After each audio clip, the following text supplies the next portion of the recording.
Hey, what's going on, everybody? You know who it is, the Mad Scientist. Tuesday. Oh.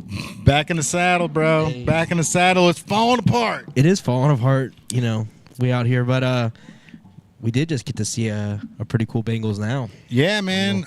So it's usually every Wednesday that they do the Bengals now. And it was they did it today, but obviously because of Thanksgiving. So we got to see Chase Brown and Travion Williams today here at the Levee. Yeah, it was pretty cool getting to see Travion in a kind of different light. Yeah. Than the last time when he was actually on our podcast. How long has it been? At least a year? Yeah. About a year or Probably so? about a year, yeah. Yeah, because he was looking to get that contract extension. Yeah, so it was about this time last year. And that podcast was crazy because he was talking, they offered him a 2-year contract, and he said, I want a 1-year contract because I want to prove myself and get a better contract next year. So he was just betting on himself, during that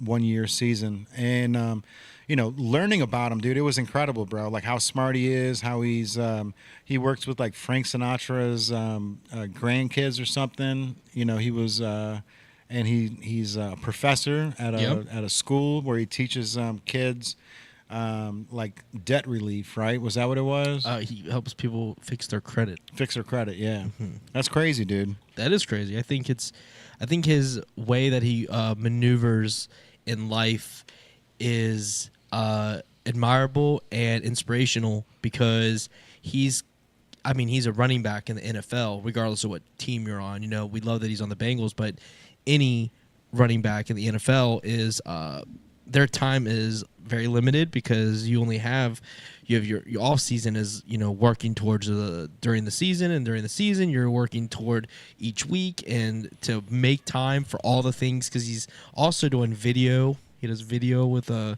his partner who was on his business partner who was on the podcast with him. So he's not only having to train at a high level and then perform at a high level on the field on Sundays, but he's also getting off the field on Sundays, probably going home and editing video and then planning out his what he's going to be teaching, and then he's also having to navigate his health and everything else that goes along with it. Is pretty impressive. Just that one man can do that and still contribute on a football field like he does. So yeah, and the OnlyFans account. So he's got an OnlyFans account. Not for dirty stuff, everybody. He's not going for that dirty stuff. It is a behind the scenes of the NFL where you can see his day to day. I guess. I haven't tuned in because I don't want to get that OnlyFans bill in the mail and have to explain it to the wife. You know what I mean? Yeah, I guess that's true. But she could be there. No. She could be there when you make. No, the I'm account. not. Yeah, I'm not looking. I'm not on OnlyFans for girls. I'm on here looking at football. Right. Sure you are, dude. Sure you are. Sure you are, dude. That's hilarious. Hey, for everybody that's watching on Instagram, we apologize. We understand that the feed is running really slow. It's cold out, I guess. When it gets cold, the internet just has it's finicky at this point. So it is. But so what do you think? What do you think of the Bengals, man? Chase Brown, he was here a little bit ago, and we were both talking about how each game he just seems like he's getting better and better. He's just kind of finding his groove, right? I think Chase Brown, his talent is pretty much going to shine through regardless of how the Bengals do because he's just so fast. And actually, as Travion, because they were actually talking about each other on like what each one of them brings to the table as a running back because they're both running backs, so they're in the running back room together. So they kind of gave their take on. Hey, what's up, Tyler? Appreciate you, bro. Yeah. So he was talking about Travion was talking about what Chase Brown brings to the table, and he says that when Chase Brown hits like the gaps and whether it's that first contact or whatever, he doesn't slow down. He literally almost feels like he speeds up after contact. It's like a pinball machine. Yeah, so that that power and speed that he's got on the football field is definitely it's shining through, and I don't think it matters how good the Bengals do. I think the Bengals themselves are obviously we're struggling, and if we lose this weekend to the Steelers, that will be rough for the playoffs. For the playoffs, at least, you know what I mean. But at that point, what do we do with the season? Then we would like to go for a higher draft pick. I would say is kind of the direction we would go, because you don't want to fall in that middle. Right. That's like the worst place to be, because you don't make the playoffs, but then you don't get high on the draft board. So then that top 10 talent, that top 12 talent is that a most important talent statistically. Right. So we really want to get a high draft pick if we don't make the playoffs. But if we do beat the Steelers and we are still in contention and we continue to push forward, crazier things have happened. We're not statistically out of this right now. So, right. Yeah, and I saw one thing that really just kind of, I hope Joe Burrow saw it too. It was one of the Chiefs fans talking about the Bengals already being out of the playoffs. They're like, thank God the Bengals are out of the playoffs. We don't have to worry about them. And it's like, we're not out yet, bro. Like the Chiefs are just over here. It was somebody, one of the Bengals fans actually posted it in Houday Nation that, oh, look at this idiot. You know what I mean? And it's one of those, mathematically or not, but right. But it's one of those things where it's like, if anybody's going to do it, it's going to be the underdog, Joe Burrow. You know what I mean? He's always the one that he likes that negative content, because it just adds fuel to the fire. Yeah, save those receipts, Yep. refunds. Yep. Exactly. So I think Joe does thrive under this kind of pressure, because it is the most.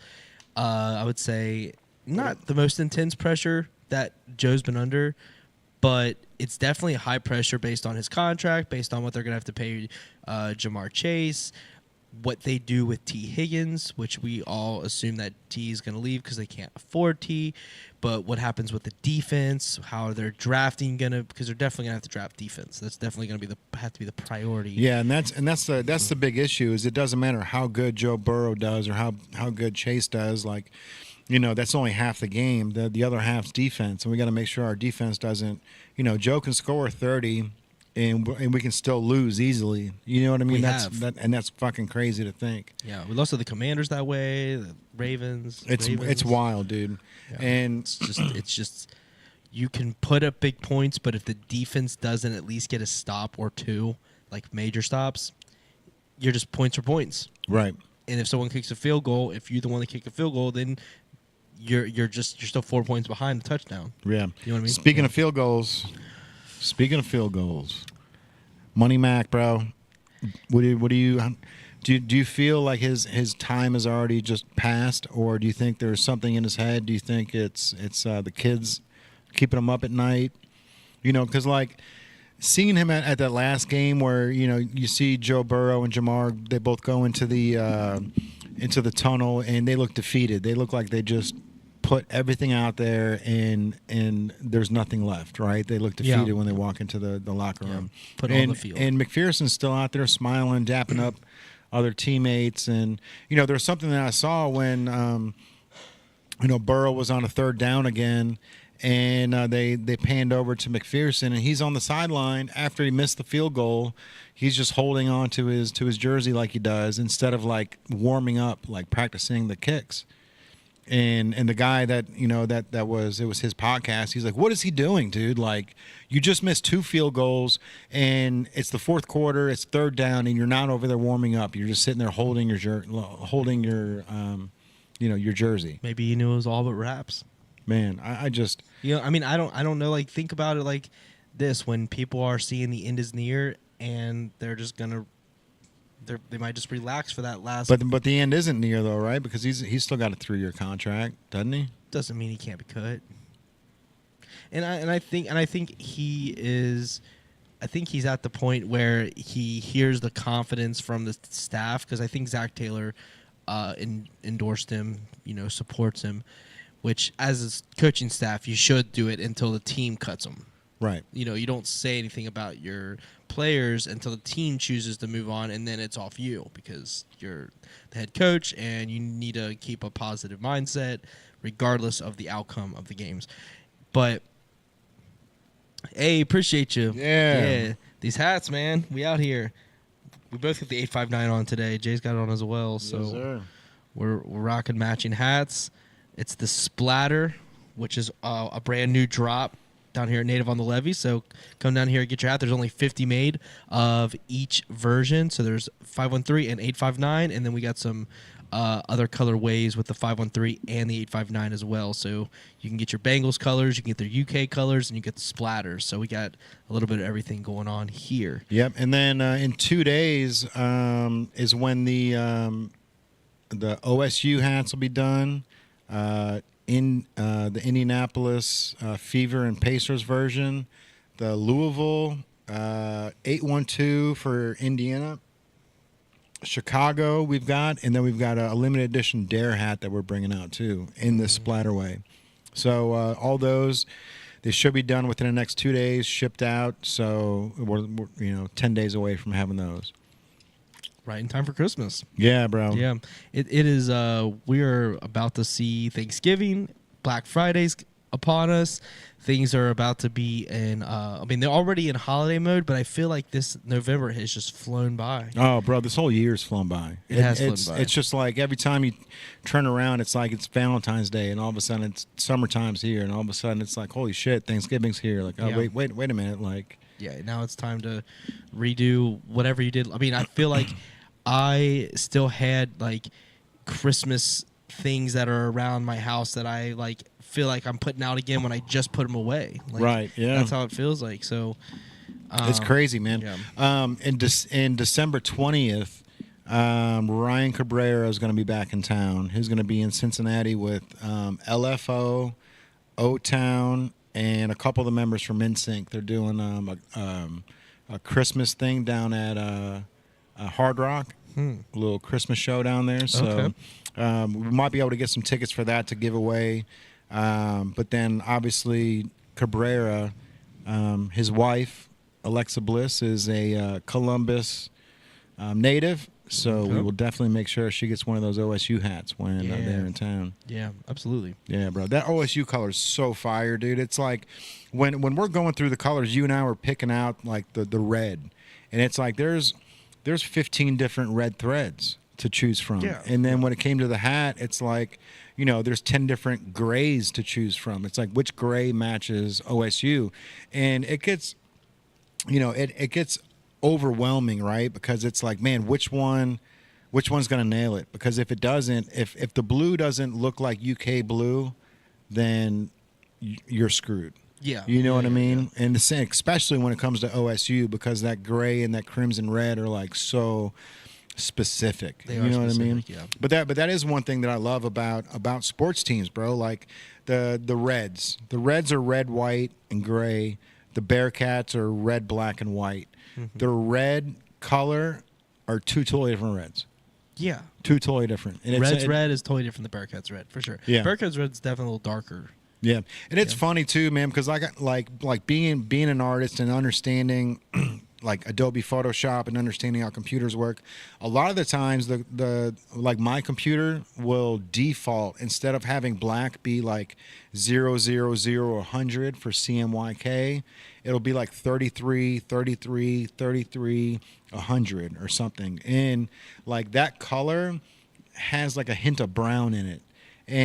But it's a mistake that's just Adobe's just defaulting to that instead of like going straight pitch black. Okay. And like the White Sox, like they don't have like a straight black. It's not like 100% black and silver. It's like somebody messed up and went to save it and saved it 33, 33, 33, and that's the color that the color code is now. For the White Sox. Yeah. Oh, interesting. Yeah. So it's not like pitch black like it should be. It's like a little off black. Yeah. Yeah. It's got all the colors in it. It's got red, yellow, and blue, and then black over top. So when you mix them all together, it's got like this almost like a muddy blood color, like underneath that black. Yeah, it almost looks like it's like just little slight discoloration. But when they were making their colors, maybe they did that on purpose. Right. Maybe they don't. I'm cool with the lights going off. It makes us look brighter. We are brighter, and right now a lot of people are up at the movies. Everyone's seeing Wicked, so that seems to be. I've seen a bunch of people coming in talking about Mona today. Mona, yeah, my baby Charlie just saw it. Yeah, she saw, yeah. So I saw the photos from them. They got a cup and all the good stuff. With nice. Them. Yeah, but yeah, Mona for sure. But Wicked is taking over. I'm seeing like people come down in like witches hats, like wearing them there, cosplaying it, and it's pretty cool to see people jumping into things like that, because I love passion regardless of what you're into. It doesn't necessarily matter what you're into, but be passionate about it, because the world has enough of lukewarm. We're looking for passion. I love that, bro. Yeah. I love that. And like a good example is like when Spider-Man came out. Like how many people dressed up as Spider-Man to just like come to the movies and then afterwards walk around, take photos, and just like be in the experience, be in the now. Exactly. And that's such a cool thing, bro. Because like, the like what you're saying, people getting dressed up just to come to the movies. It's like, some people look at them and go, "Oh, what are they doing?" It's like they're living their best life, bro. They're living their best life. Like they might have been waiting for this movie for 3 years.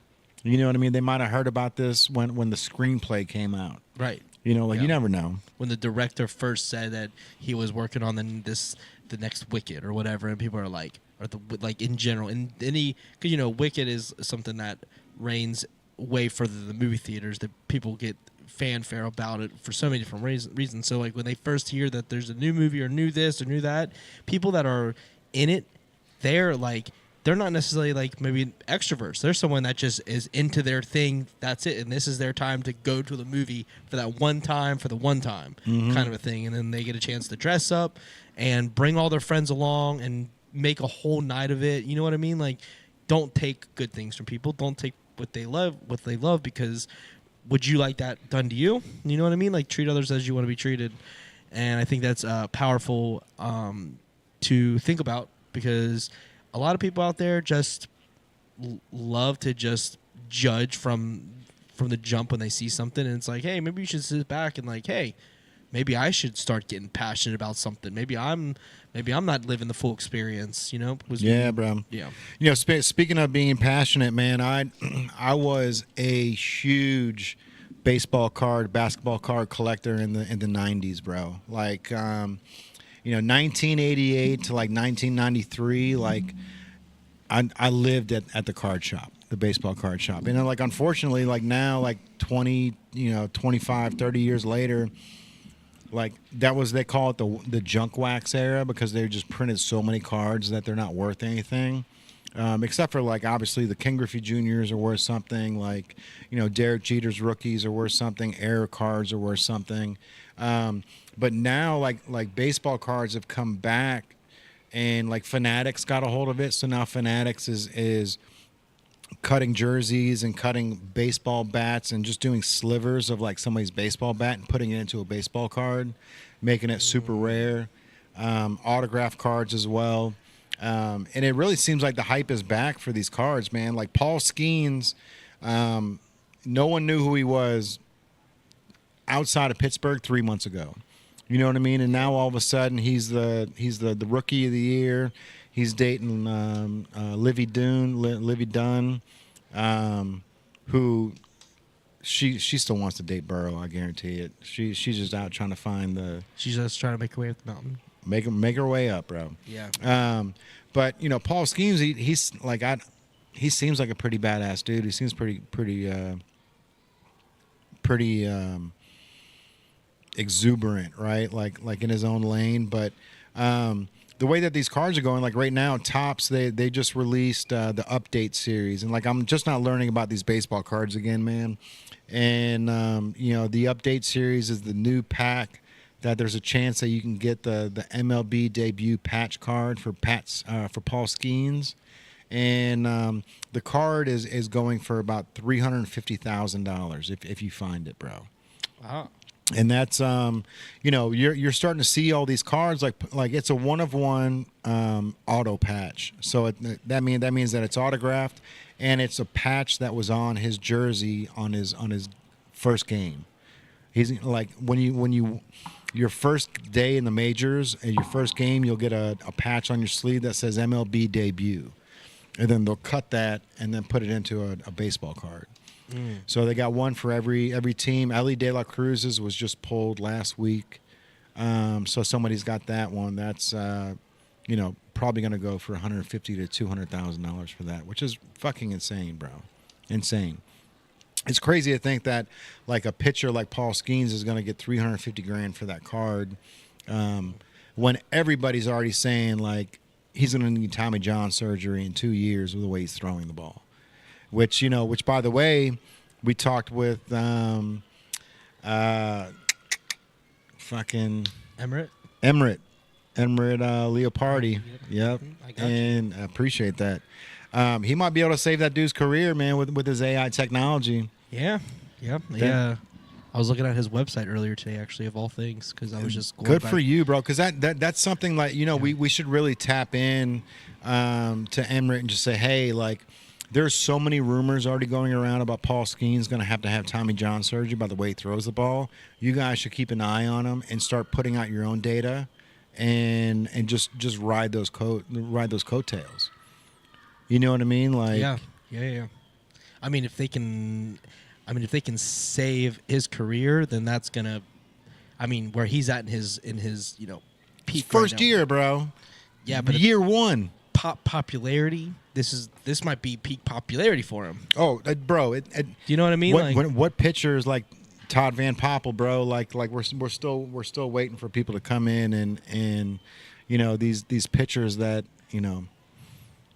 there's supposed to be some phenom, but being a pitcher is like it's so tough to stay on top of the mountain, bro, because the eyes are on you the whole time. Every single pitch, your stats change every single pitch. Oh yeah, you know what I mean. It's not like you're in right field just waiting for the ball. It's a whole different ball game. Your numbers are constantly changing. Because when you go up there and you pitch 60 pitches, the 60 pitches before that, now you're how many strikeouts you're getting, how many hits, every dynamic of the pitching. But we are open at Native on the Levee, so people are still walking around, getting out of movies, and so we're there's only the two of us here. Yes, tonight we. So if somebody's got to bounce off the podcast, we can definitely hold it down for the time being. Yeah, I mean, that's the thing is we do these weekly. So if you've been down to Native on the Levee, I'm sure you've seen us on a Tuesday night. But if you haven't gotten a chance, feel free to come down, and we're open. The store is open through the entire podcast, and you can come check out what we've got going on here. Bunch of new hat drops, which is right behind Jay, as you can see in that. Let's go. Right above his head. There's part of them, and then they're scattered throughout the store.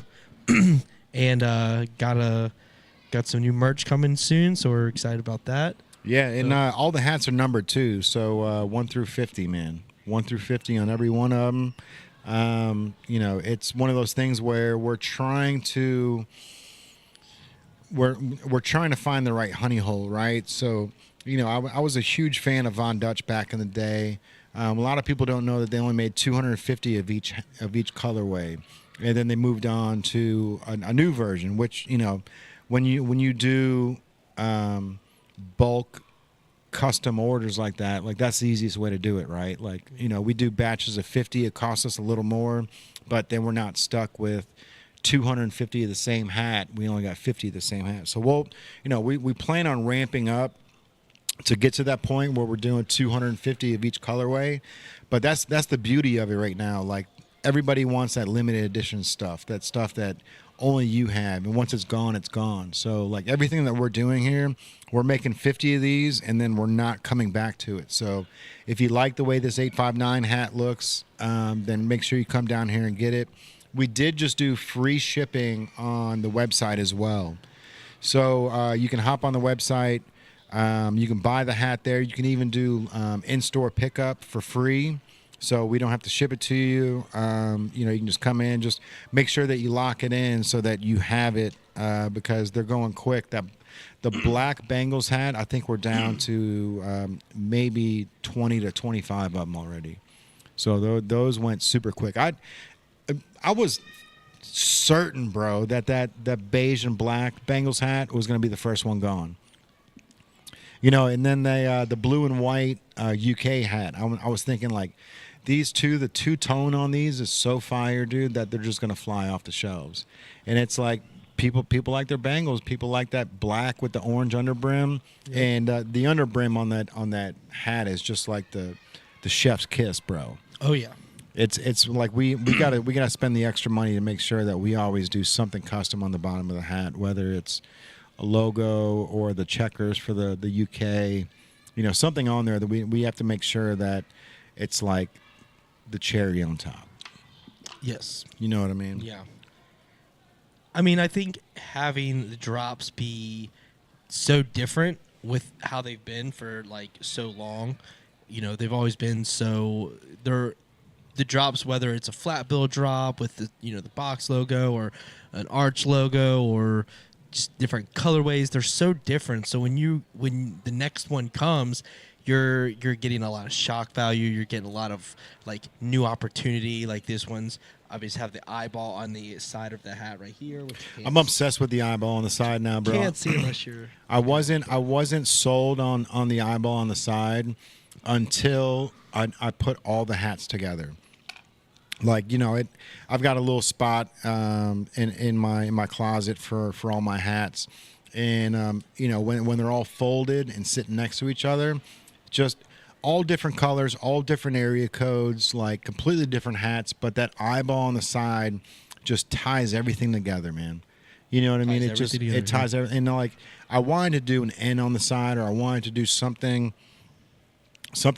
more simple, like the McDonald's M type. You know what I mean? I was thinking the same thing. But I'm really glad that we didn't. I'm really glad that we went with the colored eyeball because it tells the story without telling the story. Yeah. People that get the hat, they're gonna either know what that eyeball means, or they're gonna have no clue and they're gonna want to Google it. They're always gonna be curious. Yeah. Yeah. For sure, dude. And it's I don't know, man. They're perfect, dude. Like the way we've been in this lane a long time. We've been producing clothes. We've been producing sweatpants. We've done hats for a long time. Like we've sold over 10,000 hats, like well over 10,000 hats now. And we're just getting started, bro. We're still a small brand, but it's like I had a post this morning. It was like in my memories. Mm-hmm. I had one Pittsburgh Steelers hat, and I was like, "Who wants it?" And it's like, bro, whoever got that native Pittsburgh hat, like, how rare is that? Because that's like somebody in Pittsburgh creating a local brand in Pittsburgh, creating something for the Bengals, only one of them, and then going, "Who wants it?" Like that is fucking insane, bro. One Pittsburgh fan out here in the heart of Cincinnati out here. I know who it is too. Do you? Yeah, it was her name's Carrie from. I used to work with her at Brio a lifetime ago. Okay.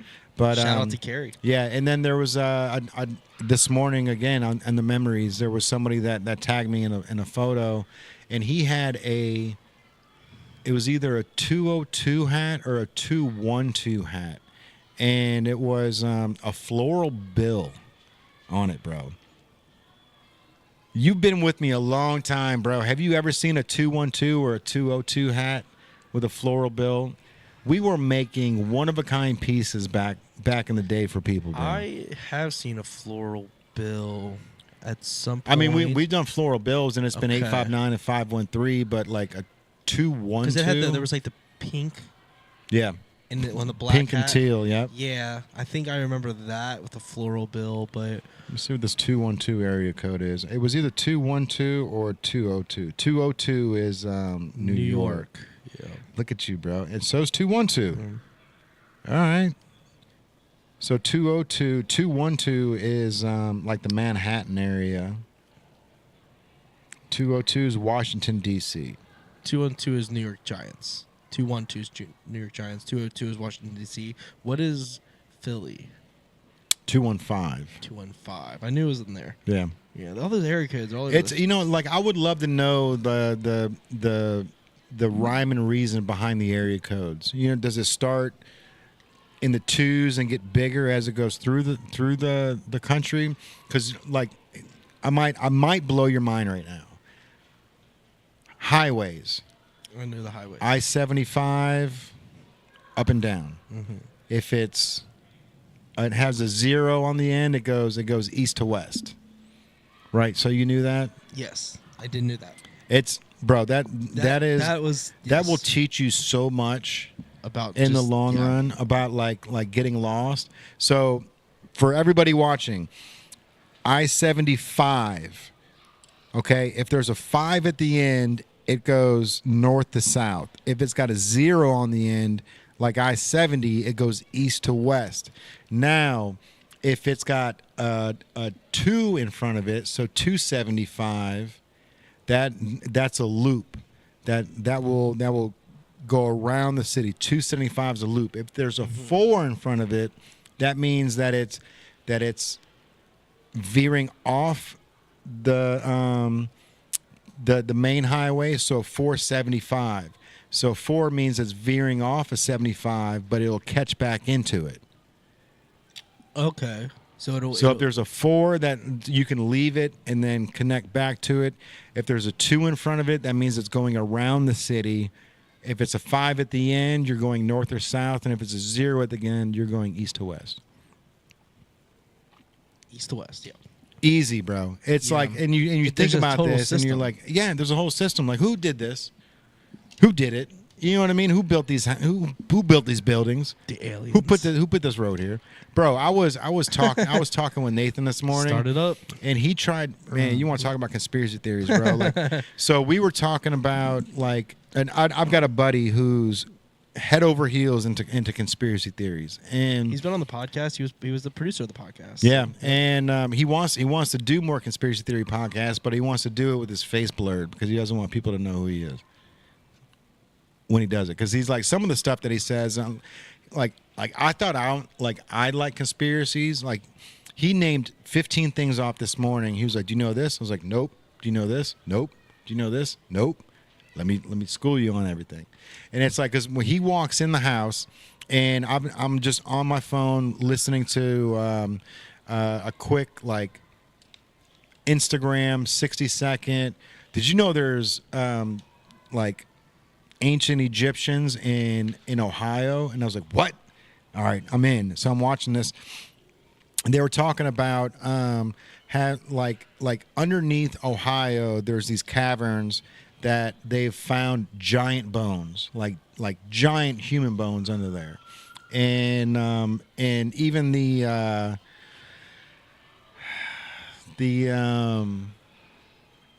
what's the popular museum that starts with an S? They take all of like old artifacts. Smithsonian. The Smithsonian was caught stealing these mummy tombs from Ohio and sending them to Europe. Okay. But like they don't want anyone to know that like these Egyptian pyramids and all this, like that there was either Neanderthals or like giant humans living in America a lifetime ago. And they're finding bones everywhere. They're finding like these life-size human bones in the middle of Ohio, bro. And I'm here watching it, and he walks in and he goes, "What are you watching?" And I told him, he goes, "Oh, yeah." And he just fucking like lays out 5 facts that I just heard 10 seconds ago. And it's like, bro, I just learned this right now, and you've known about this? And then he was like, "Oh, yeah, do you know about these people?" I'm like, "No." He's like, "They're a part of it." "Do you know about these people?" I've never heard of them. He's like, "They're a part of it." And it's like, holy shit, bro.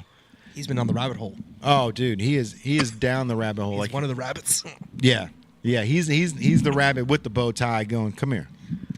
Telling the other rabbit holes. Yeah. There's further exploration. Yeah, but like those caverns and all that shit. That's like the Kentucky, the Mammoth Caves and all that stuff. Like, there's a lot of people that say like those are entrances to inner Earth.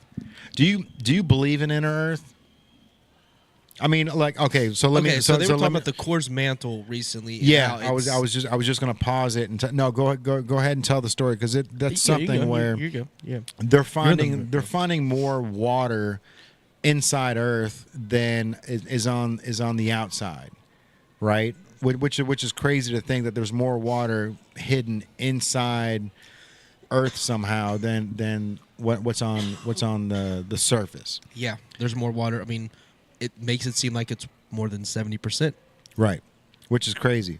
So they're just now finding this out that there's caverns and I mean, I guess if you watch like the History Channel, bro, if you watch like Oak Island and you watch like all these like people trying to discover like gold inside their ranches in the middle of nowhere, like Montana, like that, they do find that shit. Like they they dig down and they find an empty cavern that's full of water, and then like it wasn't Oak Island. What was the other one that I watched where they found like inside Earth, bro? They found a cavern full of water. They finally were able to go in there and go through, and they found like wooden like trees that were cut and put into basically like you know how a house is made, like a log cabin, like how the logs are just stacked. Oh yeah,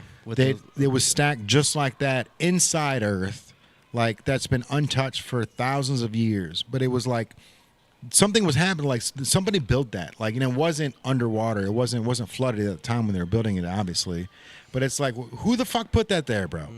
Like there's another story that I saw on the History Channel.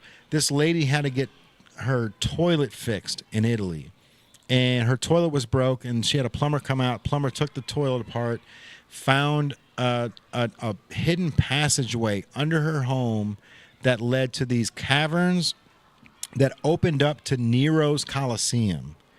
Nero, Nero.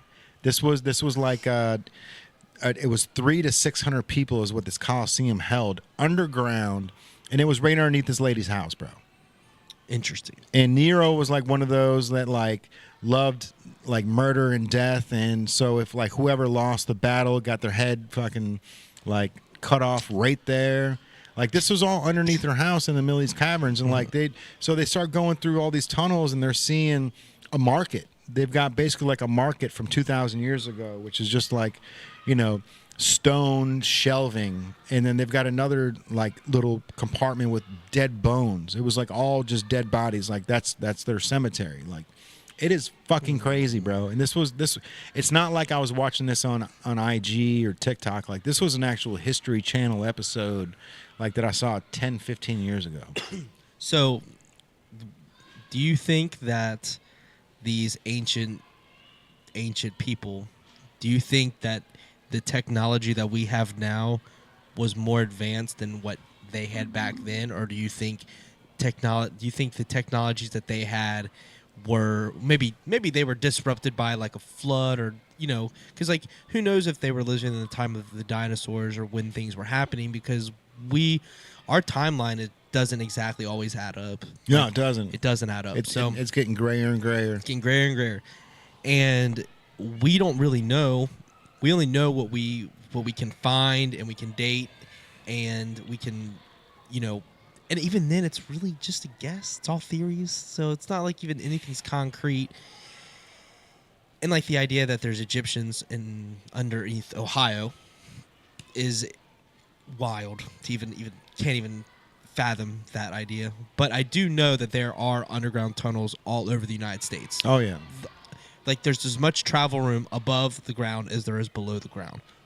People just think that it's just the government, or it might be Amazon's trucks, or it might be Walmart's trucks. Trucks. There's a whole underground system for Walmart trucks, bro.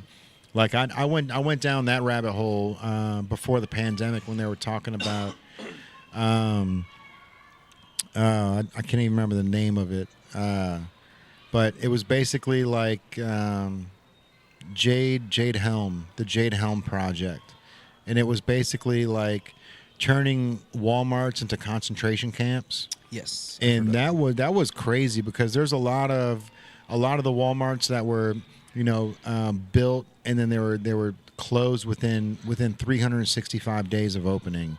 But all these, like Walmarts, are all built next to train tracks or right above these underground tunnels that have been built like in the 40s and 50s in the United States. Get a map of that, bro. Get a map of the underground system, and that's crazy to see how many streets and how many like tunnels. Even Alex Jones, you know who Alex Jones is, right? Yeah, of course. So he went to the entrance of one of these tunnels before and stopped one of the semi guys and was talking to him, bro. Like, what's in here? Like, how far does this go? He's like, oh, this load's going to New York. He's like, New York? We're in fucking Texas. And he's right at the entrance. Yeah, this is going to New York. And just recently I heard stories about there being Starbucks under there. Like, there's Starbucks that they're free. Doesn't cost anything. It's like it's all government spending, where it's like, these semi drivers, they're driving from Texas to New York in an underground tunnel system to drop off. I mean, bro, like think about how much stuff Walmart has, how many products Walmart has, and how quickly they go through those products. Right. You're there once a week. It's restocked. Do you see the like highways flooded with Walmart trucks? No. You'll see one or two, right? Like, because they probably have to get out of their area and go onto the mainland for a little while, go in there, and then back to the mole hole, bro. Back to the mole hole. It's back crazy. To the underground passageway. So I think that's interesting, kind of a transition, because I think the underground tunnels and the underground passageways that we have in America is like there's conspiracies about what they're used for, but we know they exist. Mm-hmm. Okay, so like that's a reality that's happening. Do you think that, as more and more people start to question these things, do you think that this information will come out, like the conspiracy theories that that your friend is talking about and wants to do a podcast about? Like, do you think these conspiracies, that since they're getting so loud, maybe more whistleblowers are going to really just like start to come out and tell if it is actually true? Like the aliens, we're getting a lot of whistleblowers on aliens lately. Mm-hmm. That's the one thing that's standing out to me the most, is they're nonchalant about this now. It's kind of becoming just mainstream. Just mainstream. Yeah. But then we have the government also saying we were not speaking it. Like, you guys are crazy. That's not even real. And what's the chances of aliens if we saw aliens, everyone would know. But even though that wouldn't be the case, right? Because it's a need to know basis, Right. You don't, like, if everyone knew about aliens, or if the aliens looked like us, that would be insane. Yeah. Because then it's like, all right, what is the base of our reality? Where did it really come from? Are they just planting humanoids all over the galaxy? Like, what is, you know what I mean? Like, it's just, there's a lot of questions that come with what the aliens end up being. Yeah, bro. And there was, Project Serpo is another conspiracy theory where we took 13, they weren't astronauts, they were 13 U.S. citizens that had very little ties, like, either lost their parents or were orphans. And they did an exchange program, supposedly, this is a conspiracy theory, with Project Serpo, which is in the Zeta Reticuli star system. It's like the fourth planet from the sun in the Zeta Reticuli. And they actually, like, I saw footage of what they claim was when, okay, so let me backtrack. I'll make it real quick. Yeah. Roswell. When Roswell happened, there was a spaceship that crashed. And the next day they said that it was just balloon debris, right? But the day before, the government and the newspapers both said a UFO was crash landed in Roswell, New Mexico, and there was supposedly one alien that survived and one that didn't. That one that did survive, his name was EB4, I think, and he changed everything for us and for technology. So he was able to survive, and they were able to back engineer his equipment in the UFO to contact Serpo, and they basically agreed to swap. Come here, pick up EB4 or EB3, whatever his name was, and then take 13 of our people and send them to Project Serpo for 10 years to study how you guys live. And one of the guys actually had a journal, wrote in it every single day, everything you saw. And if you can hear that journal, it is insane, bro. It is insane. Like, he's talking about the planet was overly hot, and so like they had to get used to figuring out where to live and how to live. Nobody uses money. Everyone just puts their effort in for, I think, 2 to 3 years, whether it's like creating produce or building stuff. And after 2 to 3 years, then you retire, and then the next generation comes in and takes over. So you only work for 3 years, and then everything's on this even keel where people just work the 3 years, get it over with, and now you're on the back end just getting stuff. But the journal was crazy because he was saying he was walking through this room and saw like hybrids, where he saw like an animal that had a human face on it, or like a pig with human eyes, and he was like it really just freaked him out because of the fact that like one of the guys died on the way to Project Serpo or to Serpo, and the aliens wouldn't give them his body back, and they ended up using his body to excrete DNA and to do these hybrid experiments. And that's like, okay, and that's once you start going down that alien rabbit hole, like there's a lot of references to like hybriding and how like they were just taking like a little bit of this and a little bit of that, and they said that like the human is like a variation of 60 different like moderations of different things to create the human being. That, I mean, all of that makes total sense. It totally just does. aligns with what I would say would be the likelihood of how human existence has evolved, I guess is the best way to put it, and how we've become. Hey, if you guys have any questions, man, just yell for us. Awesome, thank you. Appreciate you. Yeah, we are open here at Native on the Levee, so we're gonna be live for probably here for about another hour. But we're really excited because we just did see the Bengals Now event with Chase Brown and Travion Williams. So shout out to those guys. Santa's gonna be here too, right? Yeah, Santa will be here on Saturday. Every Saturday. Every Saturday. He was here this last Saturday. Every Saturday leading up to Christmas. So get down to the Levee and get it. Like, Santa is one of the. He's the real deal. He's the real deal. He really is, man. Huge shout out to Santa and all his elves that work with him. I know my daughter Charlie really appreciates him, and but Santa is real. But yes, so I want to go back to the idea of like humans of multi versions to lead to this. Oh, Nate checked in. Hey, he did. We were talking without talking about you, bro. Yeah, he caught on. You could feel it. Yeah, I just think that if there's those many variants of humans, think about if that's the case, right? If that's really what happened and that's the story as is, what was their trial process like? Right.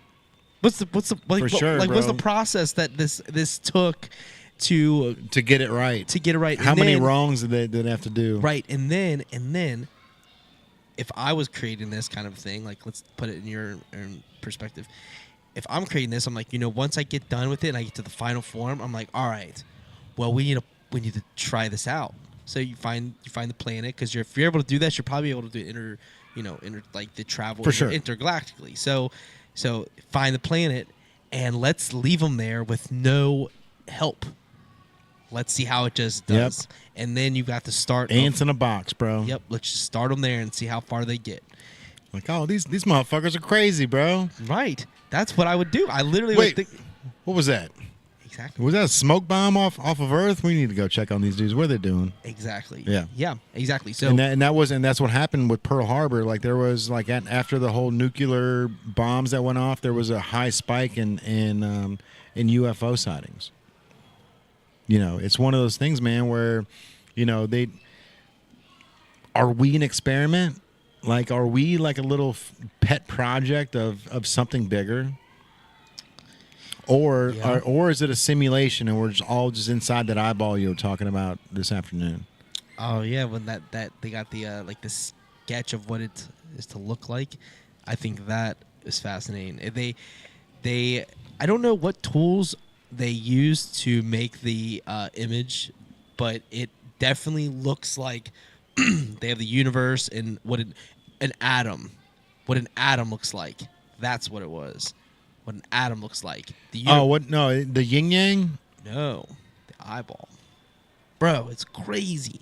Everything is just, it's insane because we are learning like in real time the greatest scientific discoveries of mankind are happening right now. Yeah, like we definitely have the theory of relativity and we have, you know, everything that Einstein, really experimented for us and, you know, gave us these ideas. And then obviously you got Newton and, you know, we've got all these other scientists that have paved the way. But now where discovery's at. So what are we talking about? That's not the image, but look up like recent image of what a atom looks like, or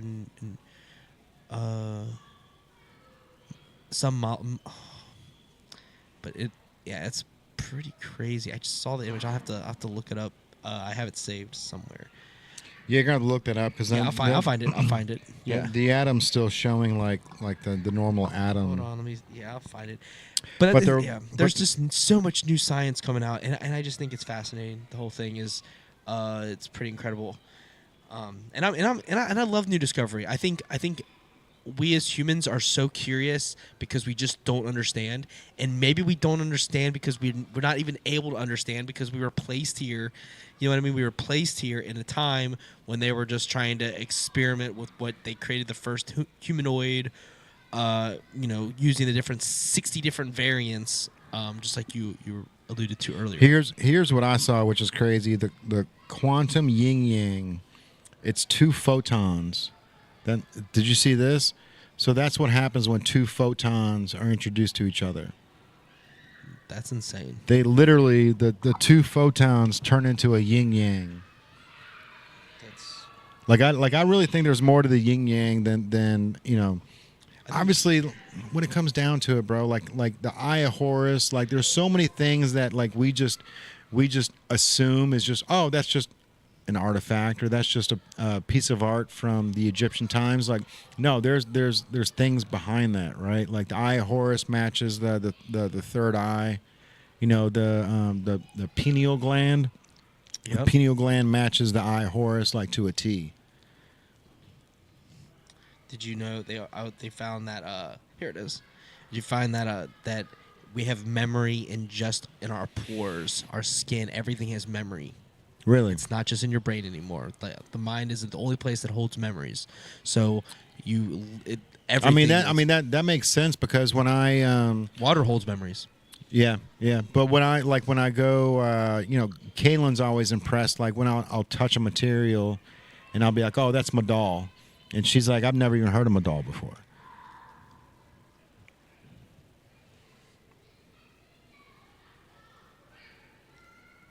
That's crazy.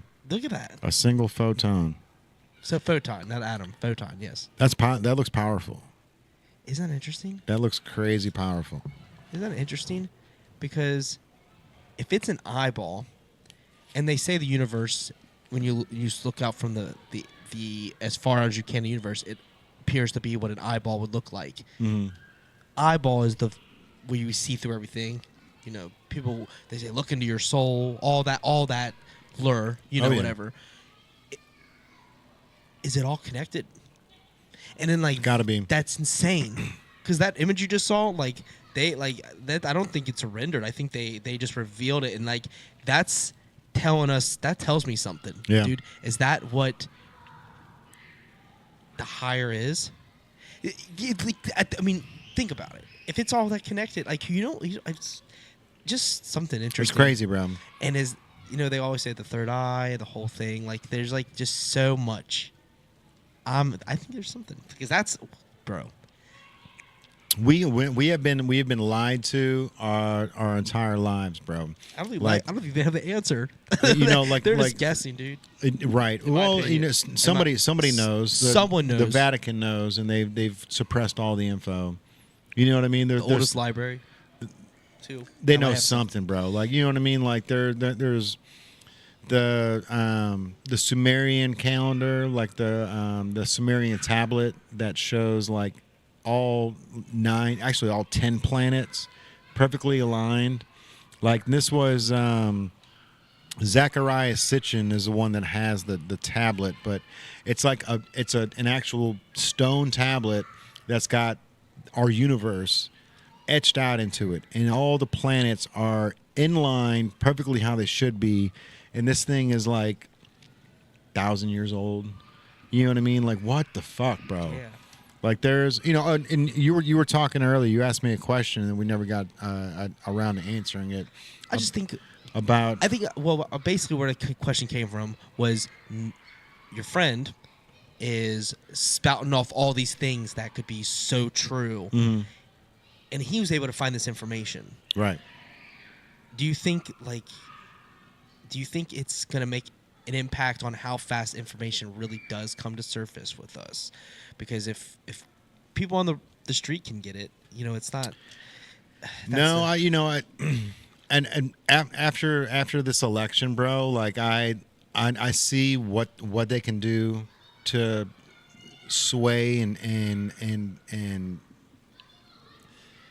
do whatever they need to like put out the fire. You know what I mean? Like, when it comes down to like the news and the organizations, there's only, you know, there's what, 5 like major news channels in the entire world. Yeah. 4 of them lie to us and tell us what we want to see. And, you know, it's like, it's one of those things where it's like, I don't see anybody giving us the recipe to Coca-Cola. You know what I mean? Because of the fact that there's so much there's so much belief in Christianity and believing in the higher power, that like if we knew that we were just an experiment from aliens, like would there be civil unrest? You know what I mean? Like, what would happen? Nothing else matters. Nothing else matters. Like, if you didn't have a worry about going to heaven or hell at the end of your life, would you act differently? Chaos. You know what I mean? There's a guy named Jordan Peterson. That's a very smart dude, and he says, like, look, if you don't believe in God, live your life like you do. You know what I mean? And that makes so much sense, bro, because it's like, you know, we're all in this together. Like, we're all in this moment of life. It's such a short period, bro. Like, this earth's been around for who knows now, fucking 2 million years. Like, who knows?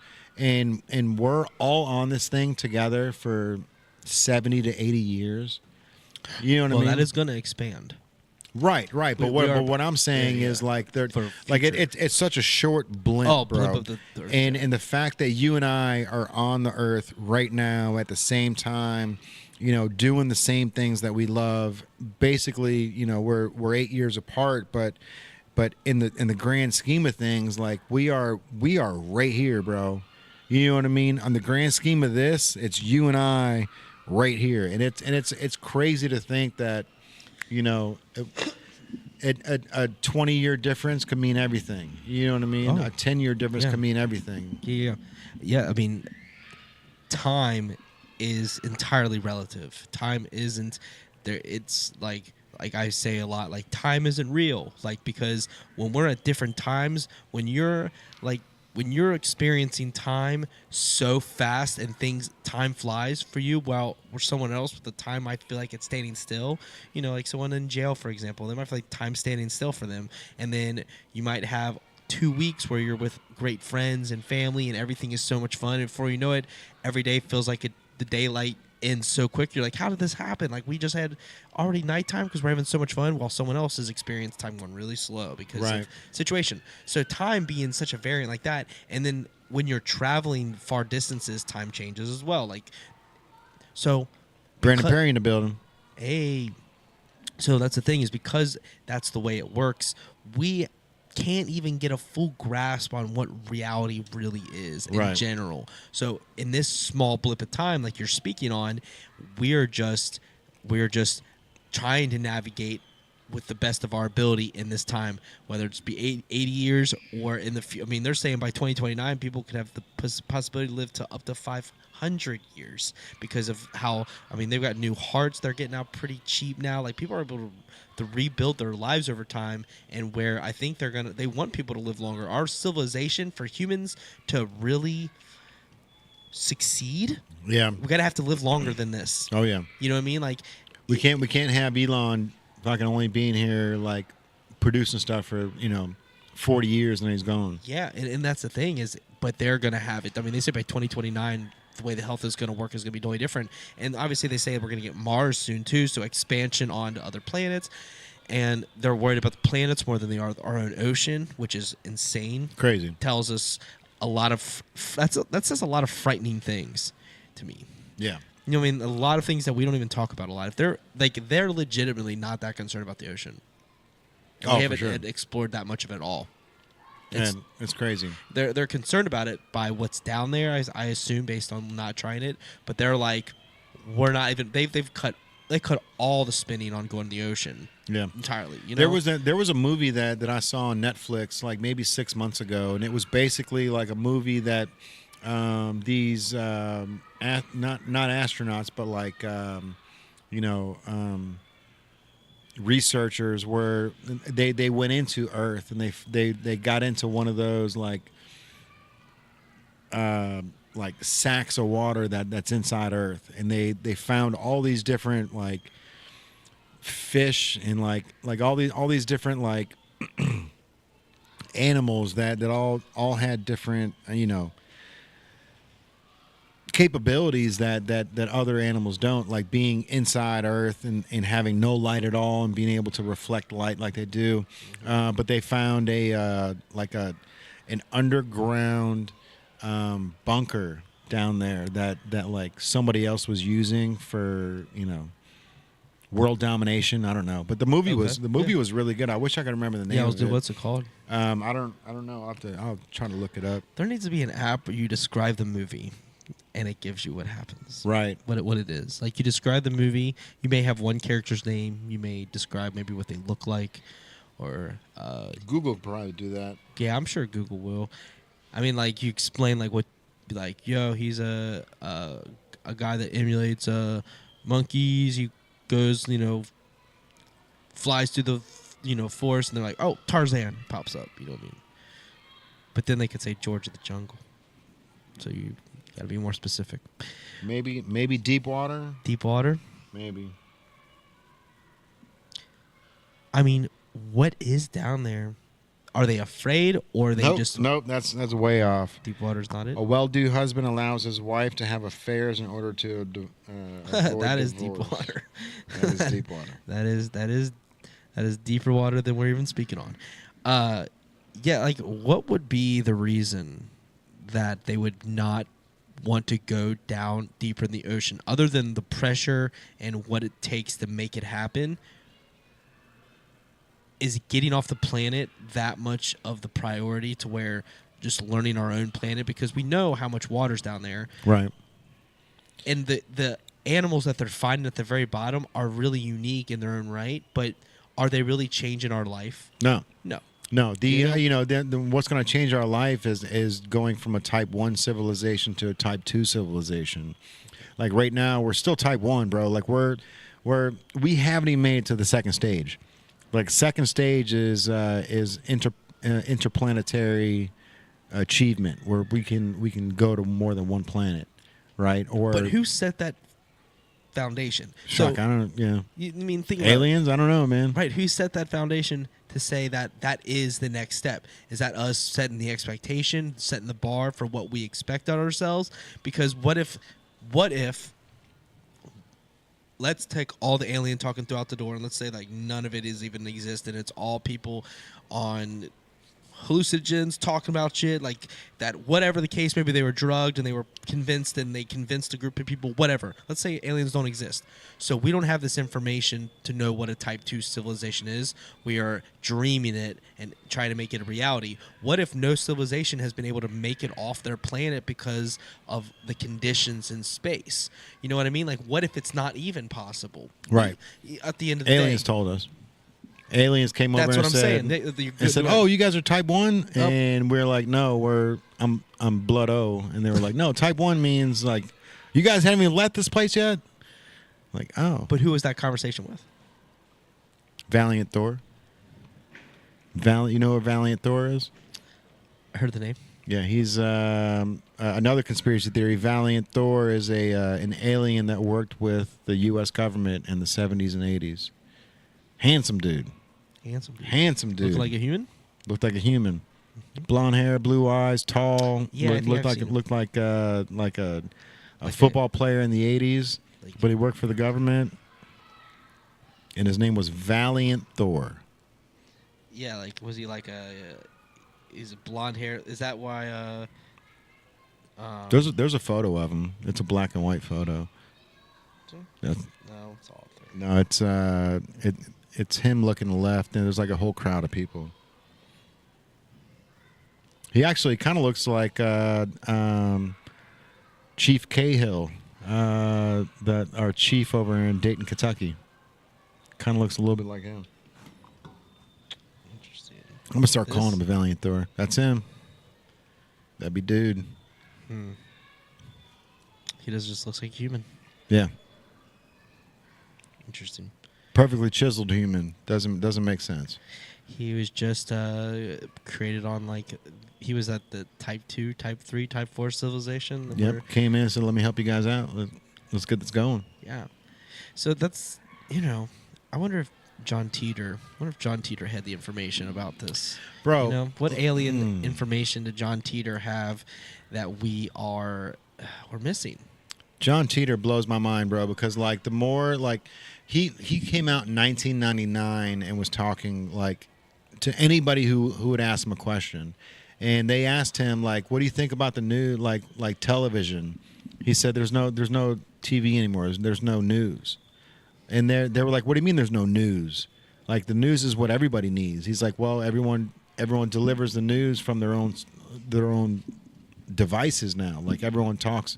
There's no NBC, ABC, CBS. They're all gone." And so it's like who the people are. And 1999, you go, that doesn't make sense, bro. Like the news is always going to be here. But then after this last election, you're like, holy shit, is this news going to be here any longer? Like, oh yeah.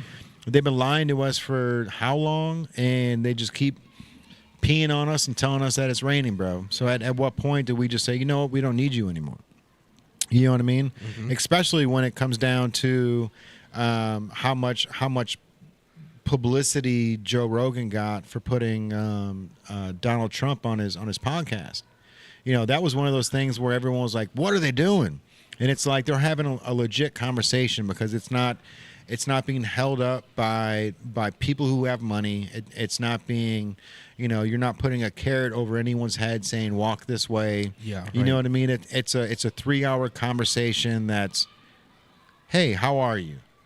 You know what I mean? And then it goes from there. It's not a clickbait. It's not, well, what were you doing when you said this? You know what I mean? Like, and that's there's a lot of validity to it, man, when it comes down to podcasts. And I really think that's one of the reasons why like Trump won like he did, because he went in and he was vulnerable. He went in and sat for 3 hours with Joe, and then JD Vance went in, sat with him as well. You know what I mean? It's like, all right, dude, but podcasting and voicing your opinion compared to like the restricted news on, well, we got to make sure that the people that are paying, to have this aired are happy. Yeah, you know what I mean? It like even on a micro scale, it would be really tough to talk about what we want to if like River Green Cocktails was like, hey, you can't do this or you can't do that. Right. You know what I mean? And that's a micro scale. We're talking about like the Washington Post, the New York Times, MSNBC, Where it like, goes through gate after gate after gate, bro, with millions and millions of dollars behind it. You know what I mean? It's I don't know, man. The more that I think about it, the more that I'm like, you know what? Like, even though this John Teeter thing is so far fetched, like this guy knew something, and I can visually see in the next 5 years the news going away, the news losing its sponsors, and then what happens after you lose your sponsors? You start losing your anchors, and you're not going to lose the cheap ones. You're going to lose the expensive ones. right? You know what I mean? And then what happens after that? Then you got to replace them with lesser known people, and then all of a sudden your ratings go down, and before you know it, you got to pack up and go home. You know what I mean? Like I don't know, man. It's we're in such rare air right now where it's like, hopefully cancel culture is done with. You know what I mean? I feel like Is it ever really going to go away though? I hope so. To the point where you're not allowed to, say words, bro, because free speech is definitely being infringed upon about it. But I mean, and it's crazy. I don't know, man. At what point did it go from just calling out somebody to tipping the scale? Till tipping the scale to the full cancel culture. At what point it was like, yo, you need to check your homie, to yo, you can't even go in public without being now castrated. That's a good question, man. I mean, who was the one like celebrity that got canceled that you're like, no, bro, that's fucking stupid. You know what I mean? I mean, there's been a ton of them, but what was the first one where people are like, no? They tried to cancel Joe Rogan in 2020. That was probably a big moment for me when he took the Ivermectin and horse tranquilizer and was better in 3 days, and the news was just like, oh, he's taking horse dewormer, and it's like, this motherfucker's back on air in 3 days. He's like, and even Joe said, he's like, look, man, I had a mild cold, like that's what it felt like. And then JD Vance saying, well, the most sick I've ever been was after I took the shot. After I got the jab, I felt like I was dying for 3 days. Yeah. Yeah. The jab was definitely, I think there's some long term in that to some degree. I don't know what was put into those who got the vaccine, but there's been a lot of side effects. Joe Rogan was talking about one the other day. With Josh Brolin. Josh Brolin was having,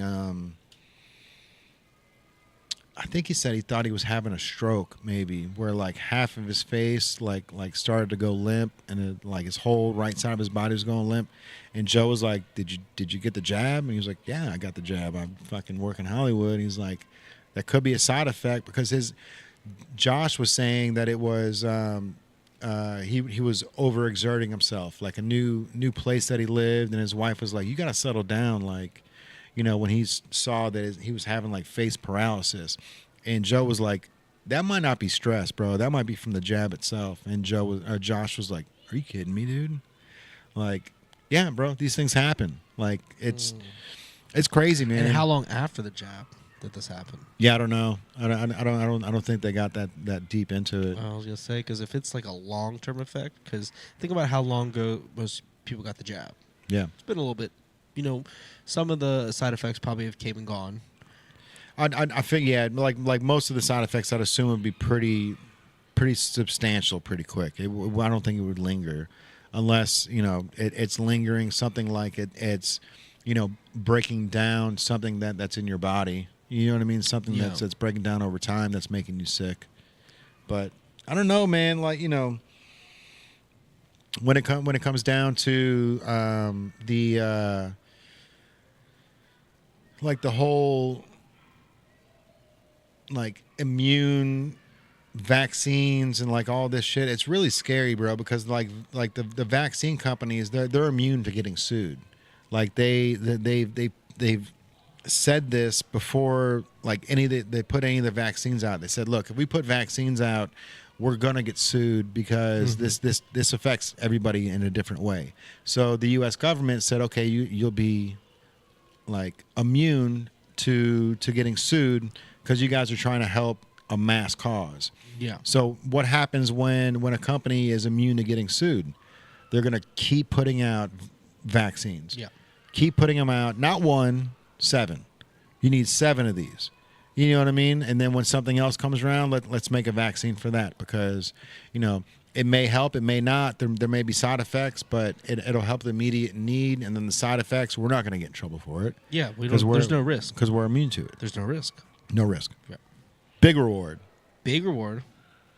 Big reward. Yeah. I mean, we're talking billions on billions on. And then even if they have to pay out, it's $8 million on a $1 billion profit. You know what I mean? Yeah. Like it's one person gets a huge chunk of money, but it's to them a huge chunk. To the company, it's drop in the bucket. Yeah. Yeah. Literally. It's a single the drop. Shavings. Yeah, a single raindrop. It's crazy. And it barrel. We need regulations on a lot of stuff, man. And it's you can see the writing on the wall. You can see that a clean house doesn't stay clean. You know what I mean? A good car doesn't stay good. Like you got to put maintenance into it. You got to keep re-upping and making sure that everything's fine-tuned. Because if you step away from it, you get a couple employees in that don't know how to run the business. Before you know it, there's rats running around. Yeah, I was gonna say you start getting to the point where things kind of just start. If you get to the point where the world we're not progressing, you got to give some openness to these companies to be able to do stuff and take risks. But what risks are they taking? Do these risks start to harm? Are they starting to take like the human experience and try to change it fundamentally because they now can't get in trouble? Maybe throw something in a vaccine that, let's see what it does to this group of people. We're only going to do a trial of 100 that are going to get this, and we know who gets it. Do you know what I mean? Like, what crazy experiments that are happening, and I can't help but think that there's something at play that is beyond our for sure. And within these vaccines, and maybe the ones that are like, why did only certain people get a face where it's malfunctioning, whatever? Why is certain people doing that, and why is their genetic code that off what the vaccine is, or are those vaccines they got just trials on certain stuff? Right. That's what I mean. Is that far-fetched? I mean, maybe, but not far-fetched. But if they're not going to get sued, like, what does it even matter? Right. It's crazy. What's it even matter? Because for the greater good of mankind, this person's life, they're going to help people. And that's how they justify it. You know what I mean? They might justify it on, like, he's doing us a service at the end of the day. Yeah. He's for his country. He doesn't know it. I'm about to piss myself. Okay, go.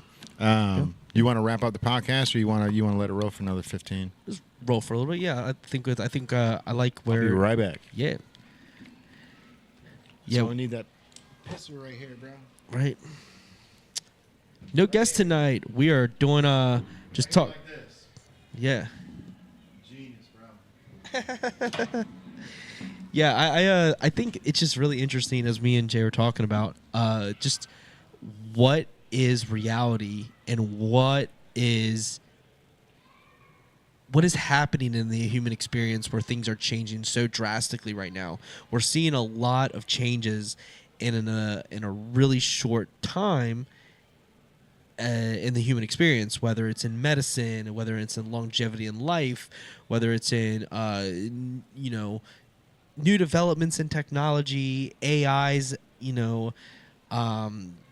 overall growth is happening at an exponential scale.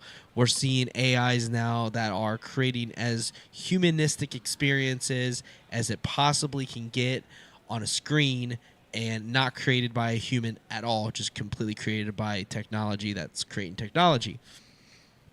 Because of these progressions in technology, we're able to go further with medicine, go further with travel, because we're trying to do intergalactic travel to Mars by as early as 2026. I've been told and have read as well. So that's not that long of time for us to push humanity to where it's never been. We had a conversation earlier about the moon landing, whether it's real or whether it was fake. There's always these arguments with people in conspiracy theories. Did the moon landing happen or did it not? And it was just a rat race with Russia at the time. So may they have faked it, maybe not. I don't know that answer. But I will say I did see this video about some compelling arguments of that we did land on the moon based on the things that they left behind, based on the research from other countries, whether it was China, in the UK, and any other science industries have researched and said we did go into the moon and it is real.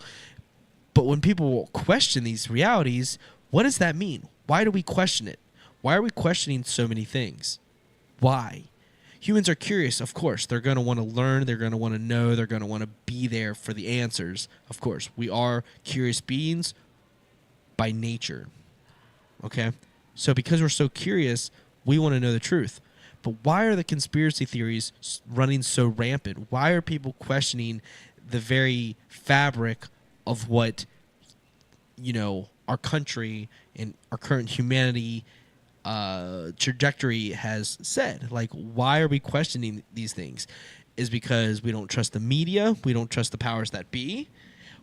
Why is it coming to this point? And I really challenge people to obviously be curious and question everything, but why is it to the point that we are questioning what has happened in our own history? You know what I mean? What I'm talking about right now is we talked about the moon landing, whether it was real or fake, and rather than me, talk about if I think it's real or fake, I saw compelling evidence that it is real. But the fact that there's a video out there that says, hey, it is real, stop questioning it, quote unquote, why are we questioning things so rapidly? Question everything, bro. Okay, yes, right. We question everything. But why have we got to the point to be there? Because there could be a time when we could be fully tranquility where we're like, this is it, this is great, this is life. We don't need a question beyond that. But I think so many lies or so many things get uncovered, and all of a sudden you're like, whoa. If that wasn't even real, what else isn't real? And then you start going down the rabbit hole. You know what I mean? And that's what I'm kind of alluding to the conversation I was kind of leading up. And that's what happens, bro. When you lie to us in 1969 and tell us that we landed on the moon and that we just haven't been back in 60 years, 55 years. You know what I mean? Like 55 years. Yeah. No one else has been there but us. It's like, really. You know what I mean? And there was C Sharp popping in. He's gonna hop in on the podcast. I saw saw him in the bathroom. Oh, C Sharp in the building. What's up? What's up, big dog? How's it going, man? You can come on over. Oh shit. But yeah, dude, it's like there was a show that I saw, and I've got it filmed somewhere, or I've got it on CD that I burnt onto it just in case I couldn't find it anymore. It was a Fox. So, like when Fox came out in the 90s, or I think it was the 90s, maybe like the late 80s, they were the radio or the TV station that put out the stuff that ABC, CBS, and NBC wouldn't put out, right? So they're the ones that did like Married with Children.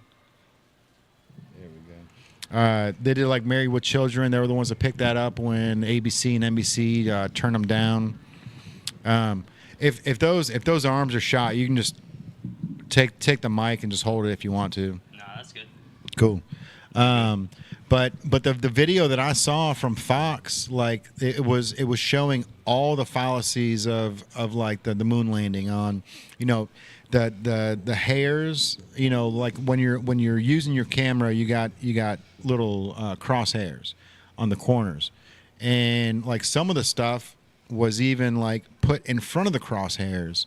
Like it was like there was a walkie-talkie that was in the ground, but it was behind the crosshairs, so you can see that it was physically put in afterwards. Yeah, like in Photoshop. Yeah. You know what I mean? And then there was just so many things on that 30-minute like television thing for Fox. It was like, there's no way, bro, that we landed on the moon. But I, after listening to Buzz Aldrin, after hearing the radio conversations between them and NASA when there was, a UFO that was just on the horizon, basically on the dark side of the moon that popped up, and Buzz is like, "There, do you see that? Yep, it's a spacecraft. They're paying attention to us. They're following us." Like he literally says this in the transcripts, and it's interesting. Yeah, but it's like I believe that we landed on the moon. I don't think we landed on the moon in 1969. I think it was later than that. But I also think that we were told never to come back. Bro, when you started talking about how we didn't land on the moon, I swear to God, I almost brought up how Buzz Aldrin was going to pop up out of nowhere and just sock out your other eye. Yeah, bro. Like he was, he did get mad at that dude when he was like, he punched show out me that guy. He was like bugging the shit out of. Oh wait, can I curse? Mm-hmm. Okay, cool. Oh yeah, this is YouTube, baby. This is YouTube. I thought in Instagram, right? Instagram, Facebook, YouTube, Twitch, X, and what would you get demonetized for? Like, are we allowed to say things like? I'm just kidding. You can you just can't play. You just can't play. We played skateboard videos on here, and we had a camera that was watching it, and it got pulled real quick. It was like the Casso YouTube channel, which is like all like Japanese skateboarders. It's fucking. It's such a good background show, bro. So what's going on, C Sharp? How you been, man? Dude, I've been great. Crazy shit's been going on. This month's been crazy. I've been getting back into a bunch of stuff that I had started back. I mean, like, you guys were around when C Sharp started the C Sharp project. I mean, you guys, you put me onto that Madison Live show, so that was like a lot of fun. Yeah, man. Yeah, love to have you again. Birthday show. Oh, yeah. How did the birthday show go this year? The birthday show was it's always a great time. I mean, I always consider it a success because getting that many artists under one roof and one night to put on, their best performance of the year in a lot of cases, because a lot of these artists don't play that many shows during the year. So when I ask them to do the birthday bash, which is usually around, I start working on around April, May, and then it's in July, so I got a few months to really lock it in. So, but it's kind of early-ish in the year, so they haven't really played a show. So then they start thinking, oh, maybe I should release something in July because that's when the show happens. So then they might kind of base their releases around this show, which is, I mean, when you bring 200 people in the building and the stages are flipped, so like when the music ends for one, another music starts on the upstairs, so people are like, oh, I'm going to go check out what's going on upstairs, back and forth. I think that really gives value to the artists that are, really wanting to release some new music, because they're going to get as many ears as you possibly can on a show because it's mostly all locals. I mean, we've done a little bit out of the area, but mostly local artists that are really on the up and up that I vibe with, that I'm friends with. A lot of friends play those shows, but with DJ Frodo as well, he's also part of that show. And dude, he was chills. Yeah, no, he really put me on. He really hyped me up. That was my first ticketed show, and only still. Oh, only still, okay. Yeah, so DJ Frodo, if you're out there, thank you, because you kind of held my hand through that process. Yeah. Yeah. He's a real one, man. He really does. He really does work with a lot of artists, and He's a producer. He has his own studio. Yeah. He's definitely doing the damn thing. Oh, nice. And Where is he I'm at? proud. What I'm studio proud. is he at? I'm proud of Shout him. it out. His studio right now, it's easier just to give him the Big Bang Entertainment. That's the best shout out. Big Bang Entertainment. Big DJ Bang- Frodo. Yeah, you can give that shout out again on the camera, my friend. Wait, where is it? It's in front of you, right here. Okay. DJ Frodo, Big Bang Entertainment, DJ Frodo. There you go. Hey, let's go. Yeah, man. We're doing shout outs, though. That's all. Yeah, you can do whatever you want. Okay. Shout out as we gotta many- do the super producer Trey Clue at If We Die We Die Studios. There we go. Hey. We are doing an EP. An EP, that's beautiful. So Sharp. we were talking about baseball cards and how they're getting so limited and rare. Oh no, what's out? That's an Ellie De La Cruz.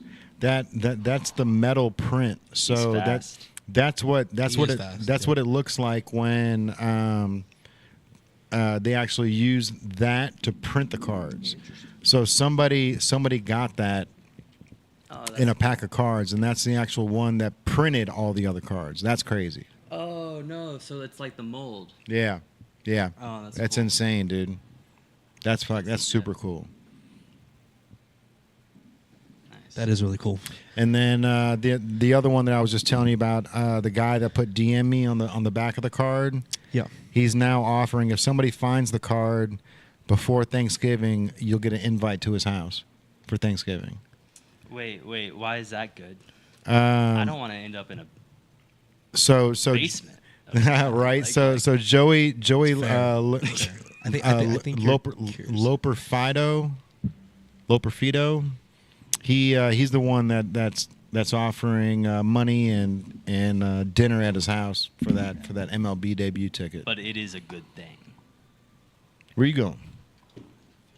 Fixing the this. We got to glue that bitch down, bro.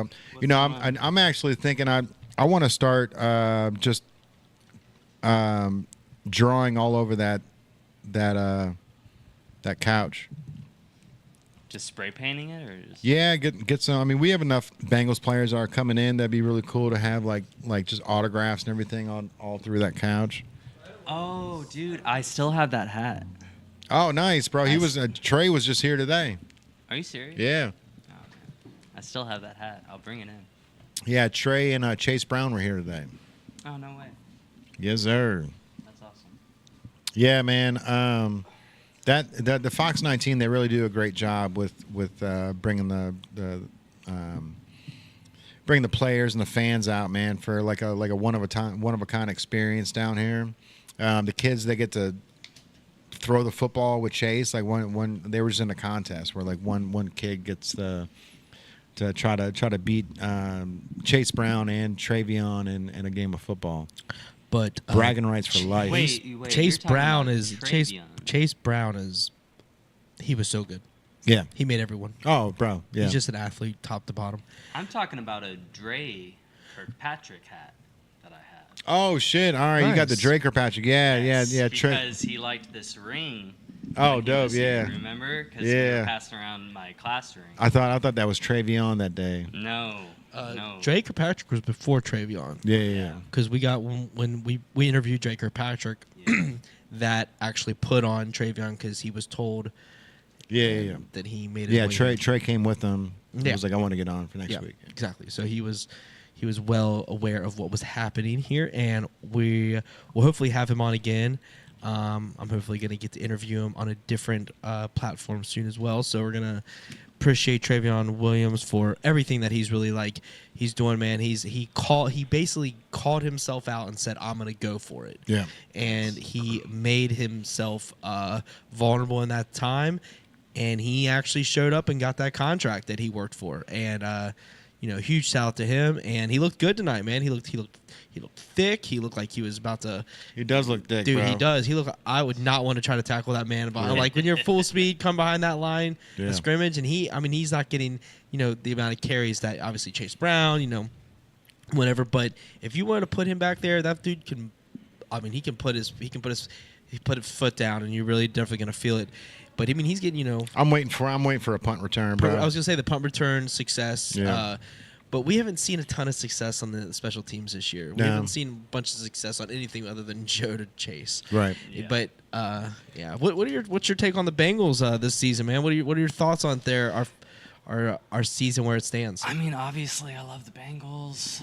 Who day, all day. But I mean, our defense has to step up at some point. I mean, Burrow can't do everything. Burrow and Chase can't do everything. Mm-hmm. Back to Dre for a second, though. How's Memories Lounge?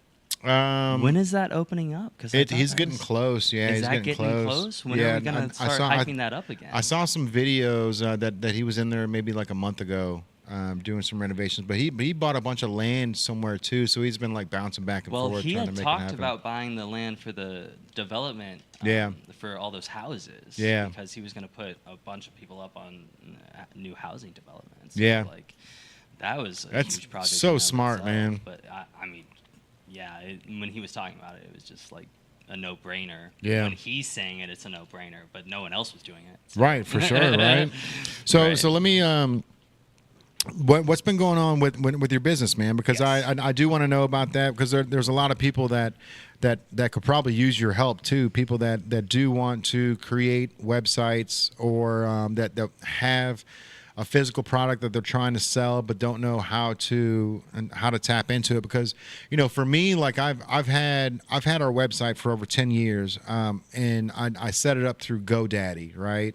Mm-hmm. But I don't necessarily like GoDaddy. It's not too expensive. It's like $37 a month to run it, but it doesn't have like the add-ins like a Shopify does. Like every time I see something that's popping off and it's like the next new thing, it's like, oh, I found this on TikTok, and it's like, all right, well, how do I get my products on TikTok? And GoDaddy doesn't, like, at least from what I've done my own like research, I can't put these little add-ins that I can just have like a little button to click that goes right to my website itself, unless I have a Shopify. Shopify seems to have like these little widgets that you can like So you're add talking in. about customizability.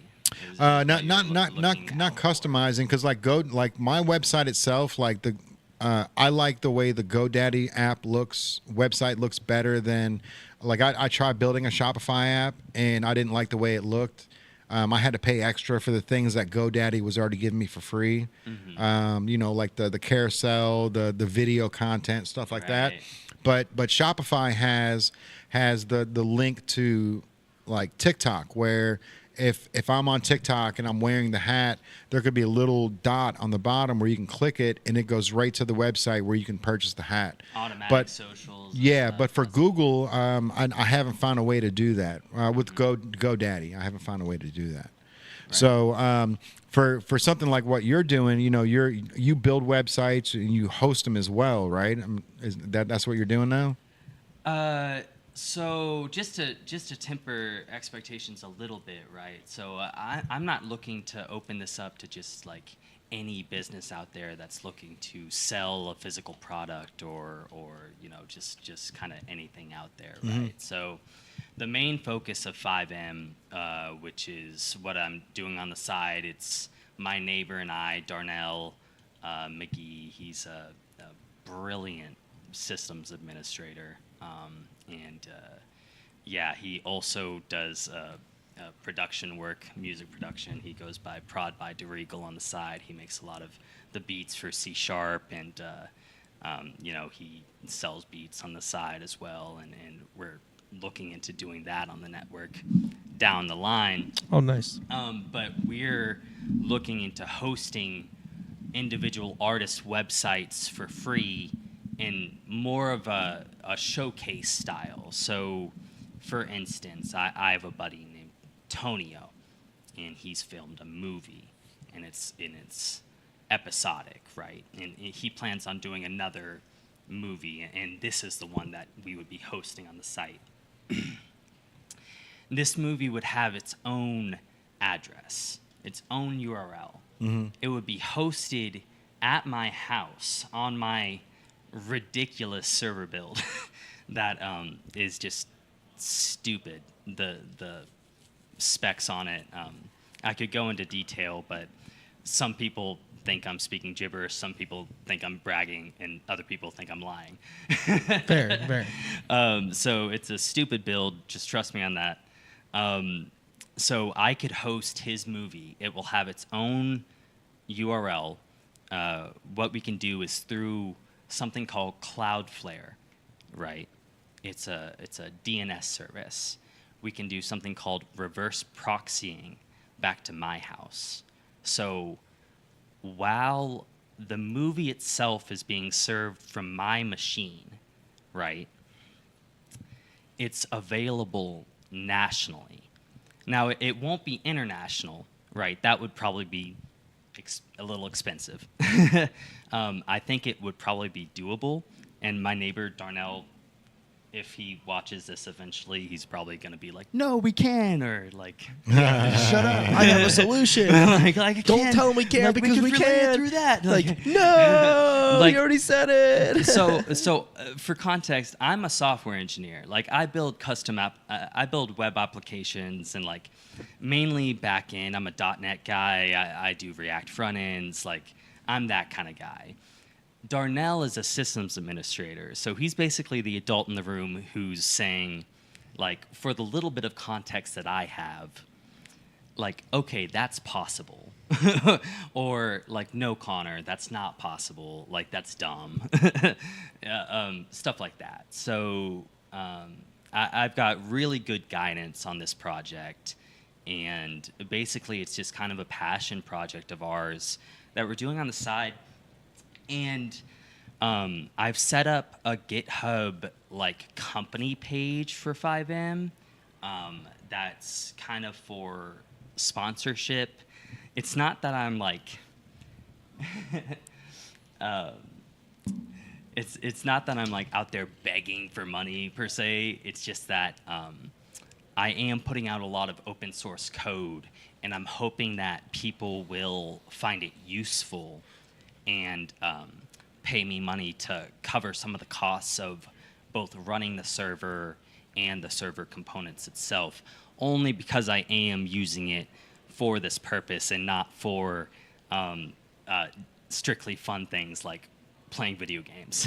So what would a sponsor, what value would you bring a sponsor if they were to invest in your server? Like what are they? Is their name at the top of the? Like where's the value? Be discussed. That's to be discussed right now on my page. GitHub has these things that are like kind of automatic that you can set up. So I have like tiers of sponsorship where like for $2 a month, your name will be in like our README files in the code base. And that's fire. That's cool. And like different things like that. Okay. Sorry. And then like there are one-time payments. Like the most ridiculous one is $5,000 for a custom project. I don't really want you to choose that one, but if you do, I'll do it. You know what I mean? So like, just because I do have a full-time job and the server and I rap and, you know, like there's all this other stuff going on. Multifaceted, sure, yeah. Right. And I would have to put a hold on open source work if I were to take on a custom project for that. But it would support the server for the next 15 years. Like, it just wouldn't. So that's the other thing. It really doesn't cost much money to run this thing. So if we can get 1, 2 businesses on the server that already process payments, my goal would be to lower their hosting costs.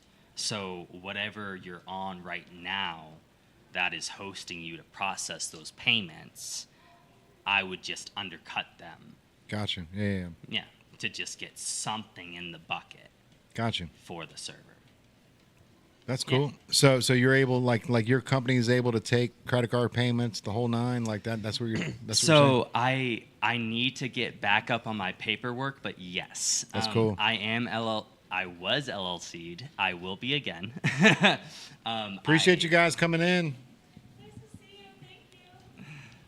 I was fully LLC'd and in good standing until like a week ago, full disclosure, because I forgot to turn in a form. But these things happen all the time. All the time. I just need to like make a phone call apparently, and I'll be back in good standing. But yeah, no, I am able to take PayPal currently as part of the GitHub sponsorship. That's And, cool. Other than that, I will have an EIN again soon. So yeah. Awesome, man. And so are you working with some companies right now doing this? I'm not working with anyone contractually, so I don't really want to put that out on like a podcast. For sure. You know what I mean? Yeah. I am working with someone behind the scenes on one of my open source projects. I think you know what I'm talking about. Yes, I do. Yeah. Yeah.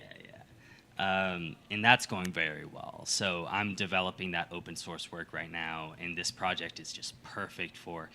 Honestly, it's kind of perfect for you guys too. Like, not as much on like the consigner functionality that I'm working into the product, but as far as just being able to scan an item and add it into your inventory that is manageable. Yeah.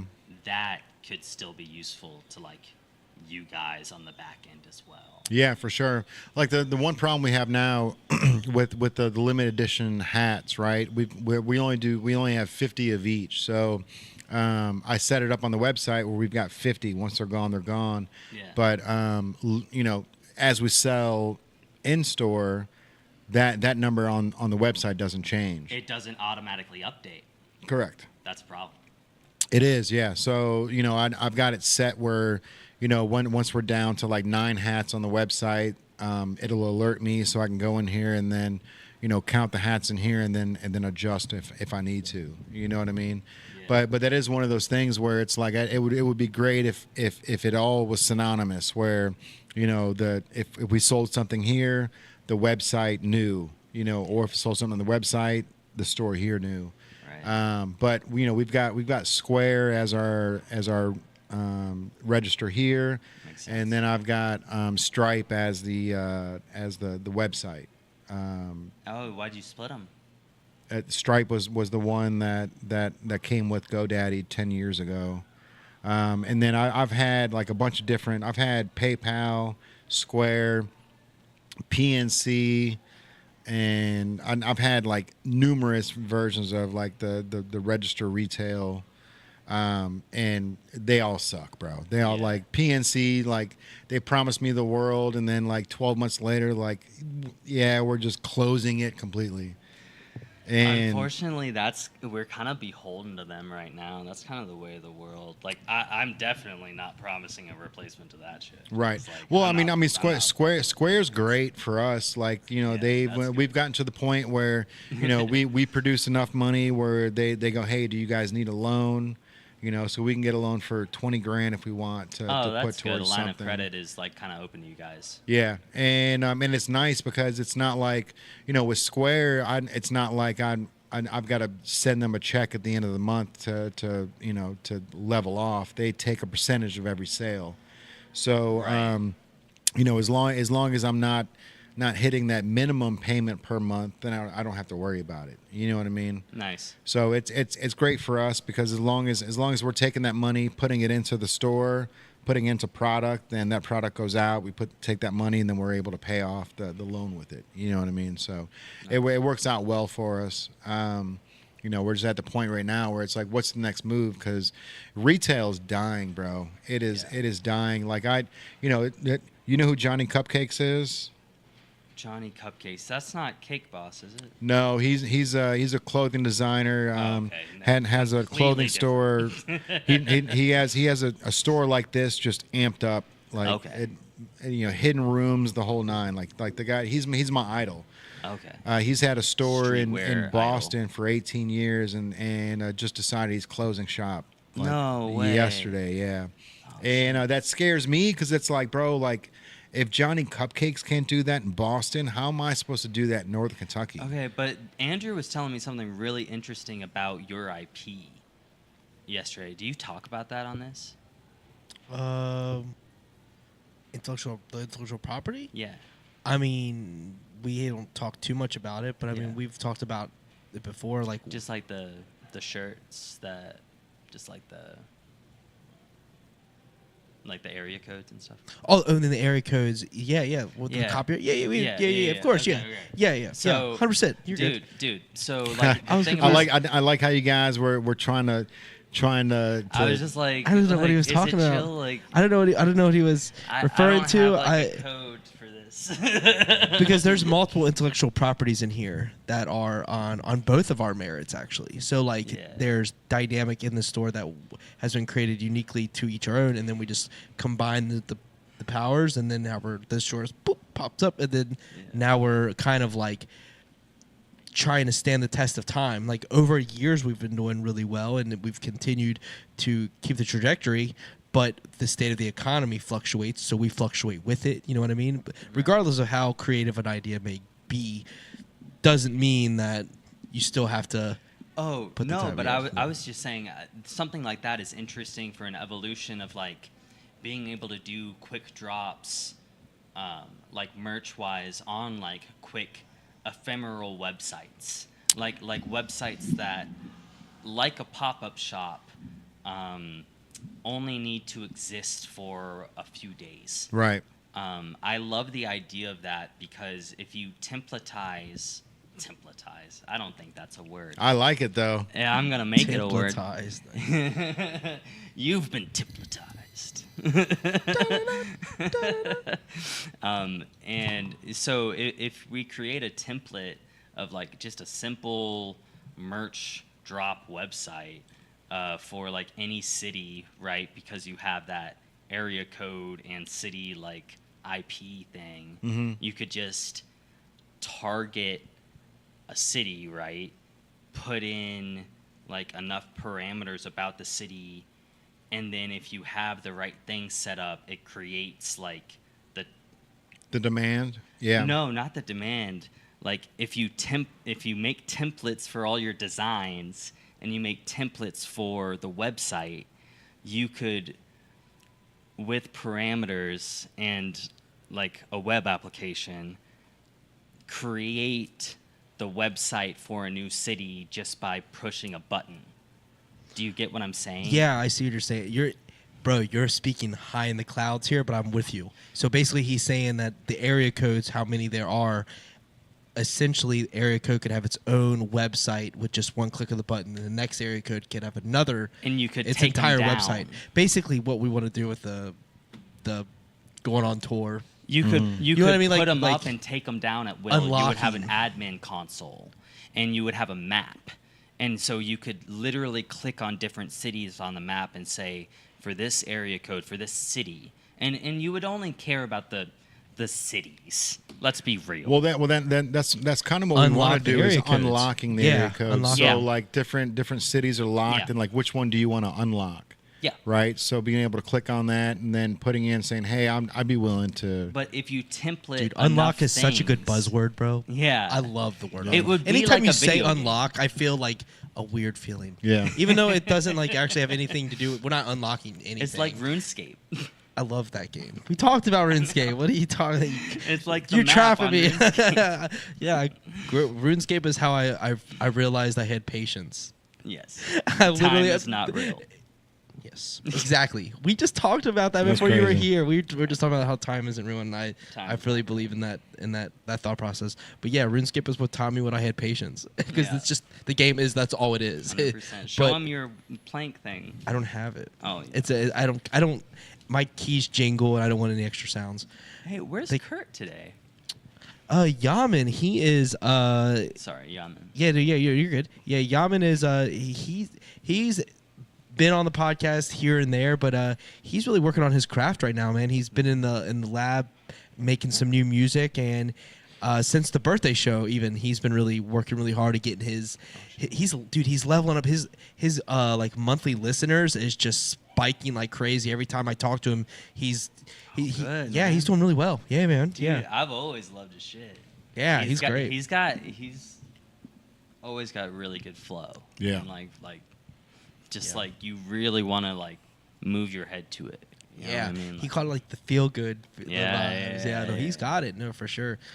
Yeah, you guys should like team up with the song. You guys are like kind of so opposite on that front. You guys could make some kind of beautiful mashup. I just teamed up with Courage on a song, and did you? Courage Yeah. and I awesome. sound like completely opposite on it. I showed you that song. I know, but I even knowing his name, hearing the song and listening to the person, but how big his name has gotten and like is pretty cool. It's pretty cool to see that, like, because you're working with the right people.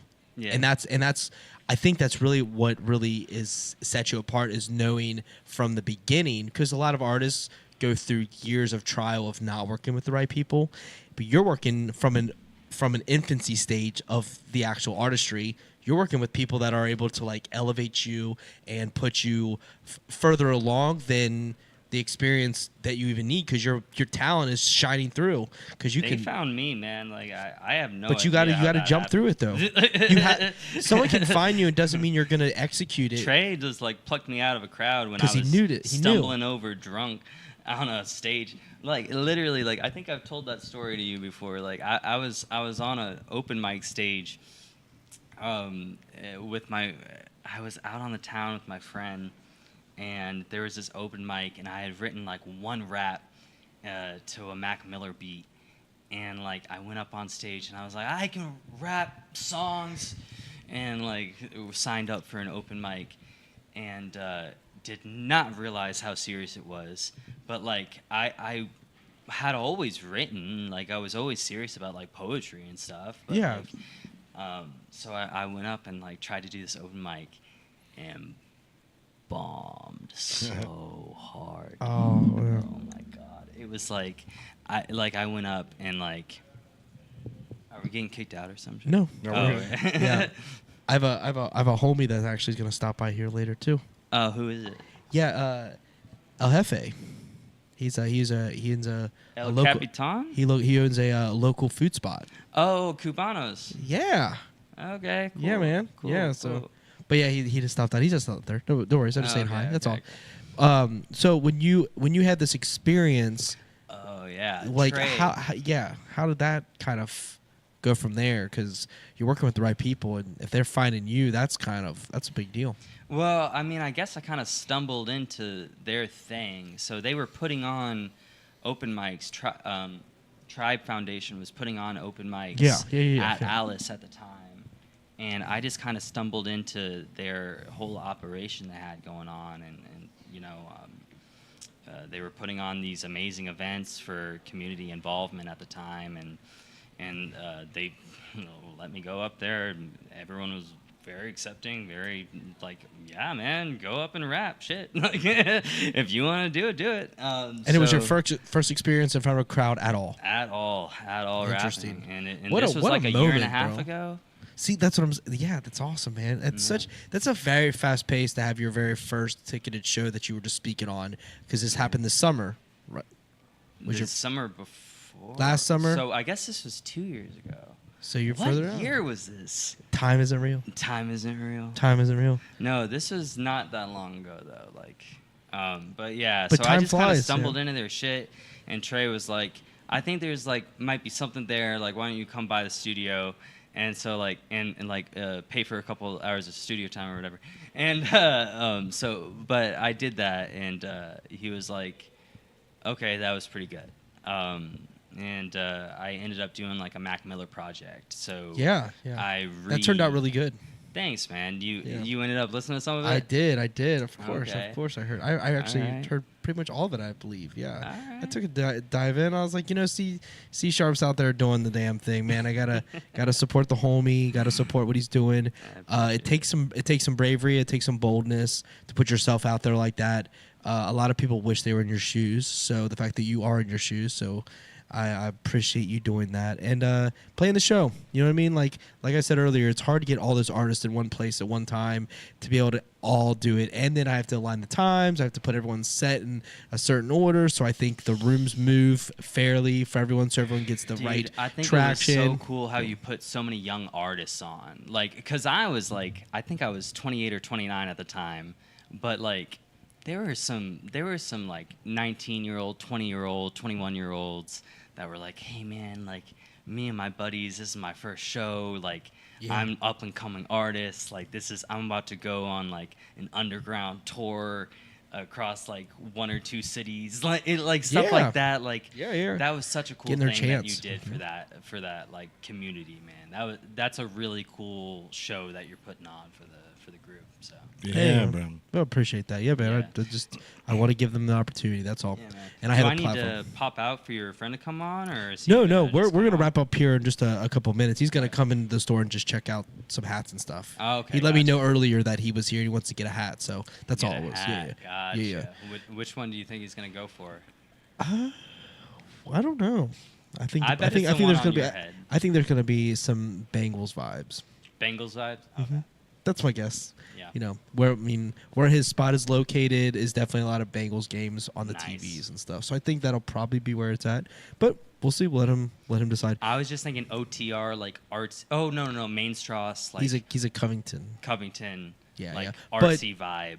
Yeah. So I was thinking like I the love artsy this one. hat. This hat is. I mean, this hat. It's a different vibe, but it goes with anything red, anything that any colorway on here. It goes with it, or an all black or an all white vibe. You could put it on. Yeah. White shoes. I don't have white shoes on right now, but like white shoes would go with this well. So there's just because the text on the top is just so bold, and it just has such an interesting colorway, and it's something you can't see anywhere else. Like if someone else were to bring out this kind of hat, we definitely jumped out here first. Right. You know, and I like it a lot. I love for sure. I'm excited for the Dare one as well. It's gonna be a the cool Dare. drop. There's a Dare one coming. Yeah.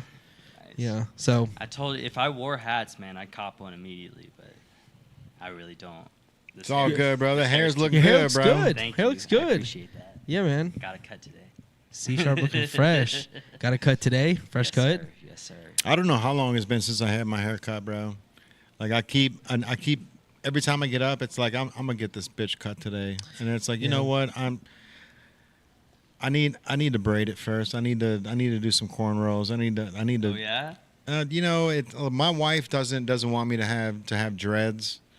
You know, and it's like I think just the want process I is just so long. I just want you know what, man. I'm almost glad that she talked me out of it because like I don't know if I could just have dreads where like I scratch my head all the time, bro.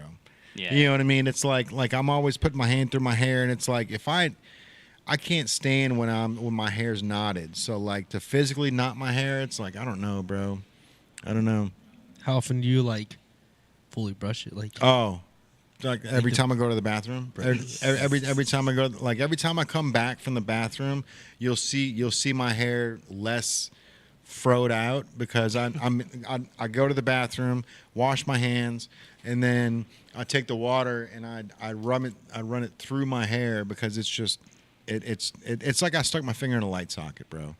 It's like the way if I wrote a book about my life, the name of the book would be Every Hair for Himself. A million little hairs. every hair for himself. Every hair for himself, and it'll be hair, H-E-I-R. Let's go. H-E-I-R. Hair, Like the hair, like an heir of a throne. Yeah, I was gonna say like a king. Every hair queen, for himself. the hierarchy. Yeah, but that's like literally, bro. It's It's creative. regardless. But I think my hair grows so fast itself. So I just bro, at the end I of keep it all tucked in. and at the end of the day, man, like I'm just glad that I have it. You know what I mean? Like having. Yeah. Like being in your 40s, I've got so many friends that are losing their hair now, and it's like I've got so much of it that I don't know what to do. Knock on wood, bro. Knock on wood. Knock on wood. Fucking come in tomorrow, half bald. Someone says create a native.com / template. Yeah, It is now interesting. but I'm here for it, man, because we definitely need to pivot. Like the shopping in general is depleted so much in the past 6 months that you know we're back to hunting for our meal every day. So it's like, you know, Andrew and I have to pivot because we can't expect to pay my bills, his bills, and Tyrell's bills with the amount of people that are coming into the levee, right? So we need to go online, and it's one of those things where it's like we're fishing in such a small bucket. Trying, not only are we just trying to get people to buy 859 and 513 hats, but we're only selling them out of Newport, Kentucky. So it's like we need to get online. We need to get to the point where we can. We can sell across the United States. That's what I'm saying, man. So that's the next step, man. So we just dropped 300 of 150 859 and 150 513 hats. And next week we've got 50 Columbus, 50 Indianapolis, 50 Indiana, 50 Chicago, 50 Louisville, and then 50 of those Dare hats. So, and we're just gonna. And as those sell, we're unlocking new cities. Think about, though, like, instead of that, right, you manually did all of that, right? Instead of that, what if you had clicked a button and part of a package of items that you ordered for a city was just automatically created for a city? We wouldn't. How? Like you had created a template for ordering those type of hats for that area code for that city. So because you clicked on that button and started up, hey, I want to start the site for LA and this part of LA, that area code of LA, because I picked the worst example because LA has 29 area codes. Yeah, 213 is like their major area code there. Well, say you want to create the site for 213. Well, you have already created some type of process that would create the design for those hats for the right. And so part of the bundle of creating that city's package was created when you press that button to create that site for that city's area code. Does that make sense? Yeah, I mean that would be dope, but that would put us in a fucked up position if one person from LA wanted to buy a hat, and then we had to produce one hat. You know what I mean?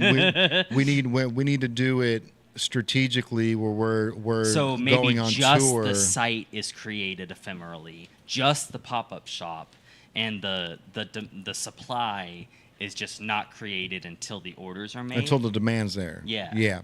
So that's the things, like, we want to be able to, like, which area code do you want to unlock next? Right. And if 213 gets a ton of responses, then we unlock it. Because what we're gonna do is I'm gonna end up spending like a map with votes. Yeah, 100%. So, but if we do it the way you're talking about, where we unlock LA for one person, then I'll have to spend $2,000 to produce one hat. Person. No, I was talking about you, like an admin console. Oh, okay, yeah. Yeah, that's how we want to do it. We want to be able to. No, not a customer-facing thing. Okay. No, the customer should not be able to create a new city's. Okay, yeah. No. The customer does not have that type of power. That would be awesome, though. That would be if we had the embroidery machine and everything that we have. But when it comes to these hats, they're all completely cut and sewed. So even the inside says native. Yeah. All the ribbon says hidden in plain sight. There's another like native tag on the back. But all those designs have to be made, right? Yeah. So if you wanted to unlock a new city and you pressed that area code and it just created all those designs for T-shirts, hats, and you just had them in the bank whenever you needed to create them. Yeah. Wouldn't that be kind of cool? I mean, that's what we're going for. So we have like I said, a good example would be like the OSU hats that we have coming next week. It's a gray hat, crimson bill, crimson native with the 614. And we're only running 50 of them. So now it's like, okay, we want to be able to unlock that city on the website. And like the way that I've got it in my head is being able to have a map of the United States and being able to click on Ohio and then zooms into Ohio, and then you got 513, 614. Whatever 215 I think is like Cleveland. So 330. 330. That's Akron. Akron, Ohio. Yep. That's Cleveland. that's where Joe Burrow's from. 330. But yeah, being able to do that where you can click on it and then get a response that says, "Hey, we love that you I want thought this." you were gonna say LeBron for sure. Oh, bro, Burrow, man, you know what? I gotta be. LeBron's growing on me a little, bro. A little. Good. I'm not. He's still not top 10 best What was best that? NBA players in the league. What? He's like What? the best. Huh? What? No, he's definitely not the best. Definitely not the best. That was like the most backhanded You're like, you got my ears sparked. You got my ears up, and then you're He's like, well, he's not even top 10. He's I like mean, okay. he's but- like, he's the only like the best. He's only got the most points of all. He's not trash. He's not trash now. He's not trash now. All He's right. not used goods. Sure. He's he can make a basket. I appreciate him Oh, off the court more than I do on the court. I appreciate Well, yeah, like he his does so much his off the court and on the court. family, like his I just fucking double dribbling and fucking doesn't carrying the double ball and dribble. traveling, bro. Everyone Like, double dribbles. If but he double but dribbles. that's the thing, bro. Like you can't claim you're the best in the league when you double dribble and just because the If fucking everyone refs else let you is, get then away you with it. can't. Jordan never did. Oh, come on. Jordan never double dribbled, bro. If I everyone think he else did carry were, the ball then a he lot, did. though. Then he would have. He carried the ball. He carried the- he wasn't that definitely the he same doesn't thing? he doesn't carry the ball like LeBron does. He lets it spin in his hand. LeBron's going. You're Well, I not think allowed to put your hand I under think the ball. final shot that is, got his historical to another level, he did carry it, and he pushed off. No, that wasn't a push off, bro. Don't even. that I knew I would ignite. wasn't a push off. I still want to bro. be like Mike. He just tweeted that the other day. Yeah. Yeah. But you see how something as small as just saying the words push off can light up a conversation? Like, you don't even have to, like, the moment, but, like, someone's like, push off? What's that? Like, what do you mean? No, he pushed off. No, He did. He did, bro. He did. No, I mean- that was the crossover. That was the crossover to one hand, and everyone thinks that he pushed dude, but he just fucking stopped for that jumper right at the free throw line. He made it. I fucking know what you're talking about, bro. One more thing about the server before, because I know you guys are about to stop. Yeah. One more idea, because the other, I can't do too many like revenue generating things, because if they do take off, like server load, right? Like we do have to like be hosting these free Yeah, for sites, sure. like the main goal of the whole thing. But one thing that's revenue generating that is also all about the artists in Cincinnati. Darnell and I had an idea the other day. We're going to do a marketplace for Cincinnati producers. So it's going to be only Cincinnati producers. If you make beats in Cincinnati, soon there will be a marketplace Okay. hosted out of my house that people will be allowed to buy your beats. Like That's incredible. A beat marketplace. Yes. So Facebook the other day, marketplace. Face beats. Cincy Beats, Cincy beats. Does it have to be Cincy? Can't it be international beats? right? Because you're in the Northern Kentucky crowd over here. Right. I mean, even then, I think that you're just pigeonholing yourself to a Yeah. certain area. I think with something like that, with the internet is such a vast place, people The want to thing buy is, beats from I want everywhere. it to be exclusive. I do. But don't you have I to be want in it the to club be from anyways? The area. Don't you got to be in the club in the first place for even you to have the opportunity?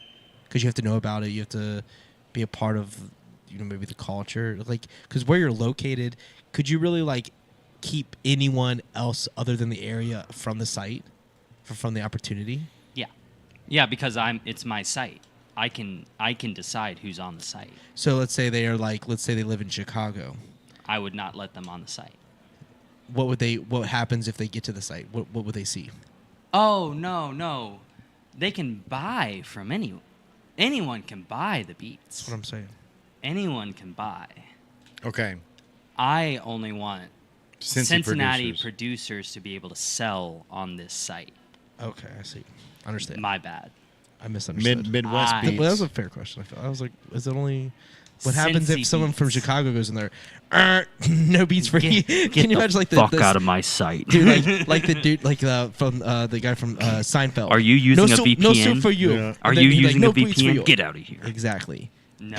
Kick it. Anyone can buy. I just want to put Cincinnati There's a lot of people producer. leaving the movies, bro. Wicked. Nice. Bro, did you? It's literally it's what I. Did it's you? real. Did you see Wicked's- that Wicked has dolls at either Target or Walmart, and on the back of the box it says Wicked.com, and if you go to Wicked.com, it's a porn site. I just fucking gasped like a middle-aged lady. Yeah. But yes, no, guys. Yeah, they're urging about the this for a kids not to second. go to Wicked.com. Don't go to Wicked.com. Think of literally just for Cincinnati producers to sell their beats.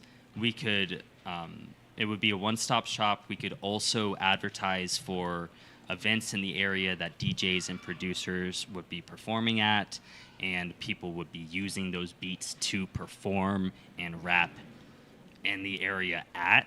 So, like, if someone saw that a beat was available, almost bought it, didn't use it, someone else bought it, that person rapped something filthy on it, they could then go see that person Perform it because it's being advertised as like, hey, this got picked up and is being performed here. Right. You know? So, like, that's one of the main things that's going to be a custom application that, because I'm a software developer and because Darnell is a systems administrator, we complement each other's strengths in this way, that I can create the marketplace and he can make it safe. The perfect storm. Yeah, it's tight. That's awesome. And you guys are neighbors. That's crazy. Yeah, he's literally the closest, like right across the street. I can throw a stone and hit his house. That's the shit. Appropriate for your word. Right. He's got a word. That's like one of those things. Like anytime, give us the timestamp whenever Jay says the J word. Right. On each podcast. That's funny. That's what that is, though. But I mean, that's really cool, though. So before we get out of here, what is it? What's we looking at, my friend?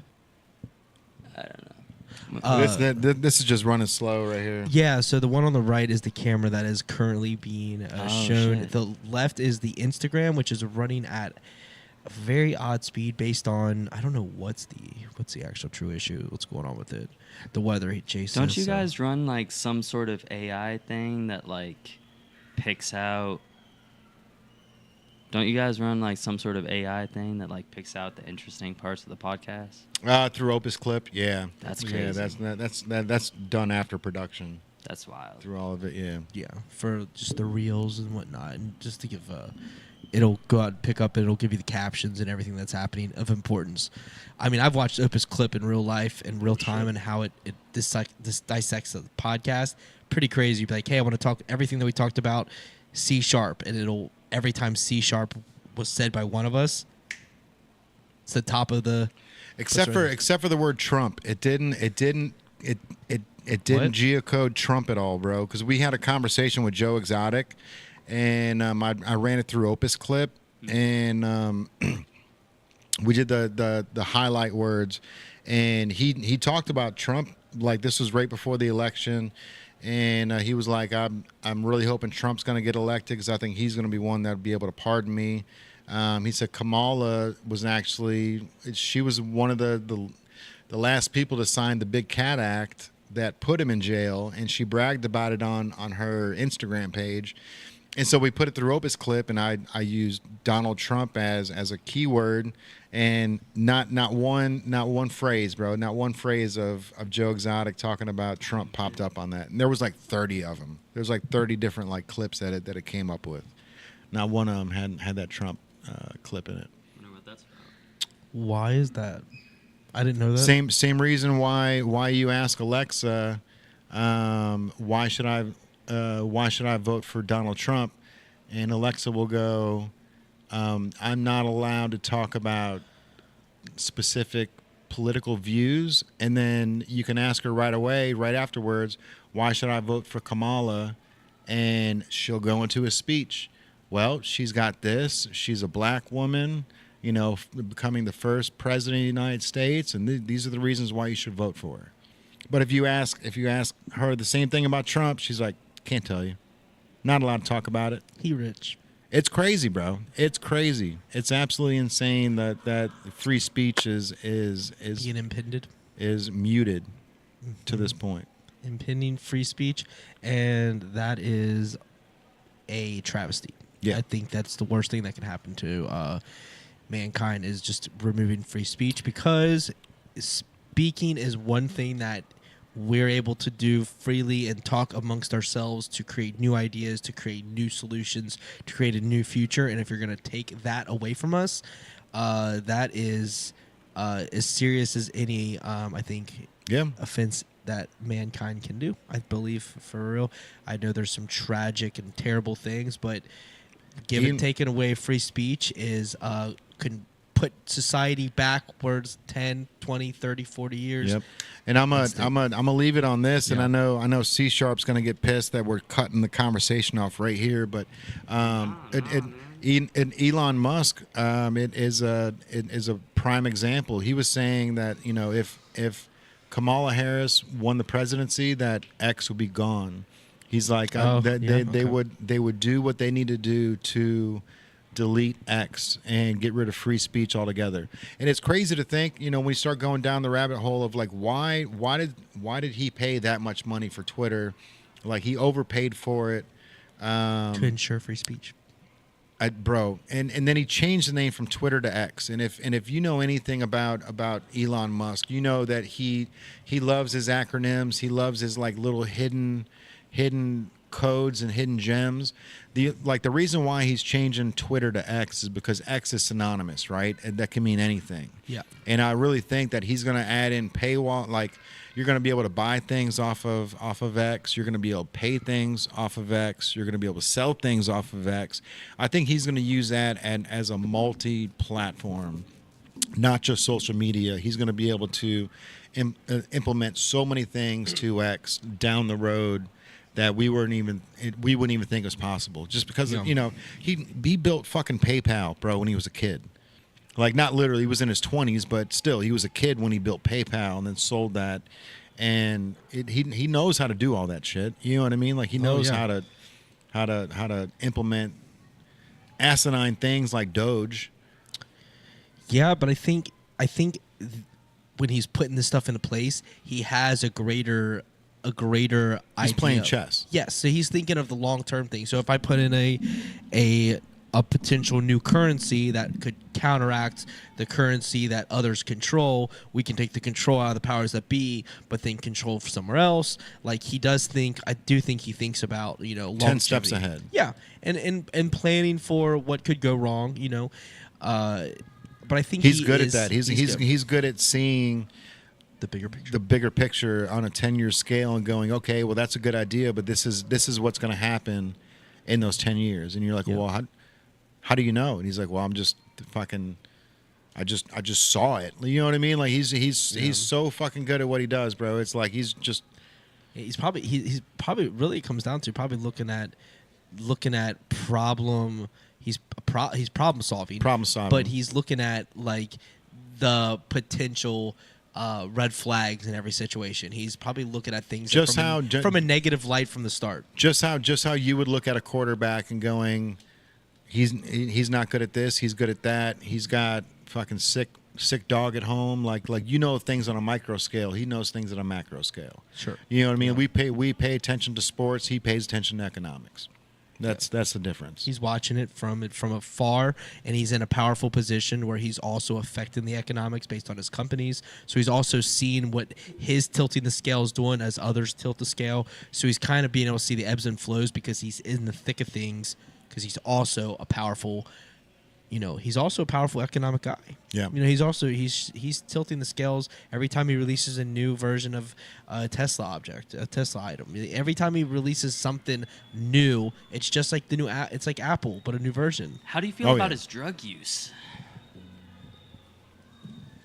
How do I feel about Elon Musk's drug use? About his amphetamine use, yeah. Haven't heard. His massive amphetamine use? Tell us. He's a massive paranoid freak, dog. He does... Because his brain is crazy. He does hella amphetamines in his office and screams at his employees in paranoid fits of rage, dog. You've seen it, or this No, is just what MSNBC is telling you? This is not MSNBC. This is just rumors on the mill, right? This is just rumors on the mill. This is just the rabbit hole. This is the rabbit hole. This is the same rabbit hole as the ones telling you that he's a genius, to be honest, because that's not verified. Like, he didn't build PayPal the same way. Like, he didn't build PayPal by himself, dog. Like, right. come on. He probably had money and had the right people in place. He had one partner. He had one partner with it, but he definitely fucking built it and sold it. I don't know what you know that I don't. I don't think he by himself like built up PayPal and like created. No, I don't think he engineered PayPal himself. No. Okay. Interesting.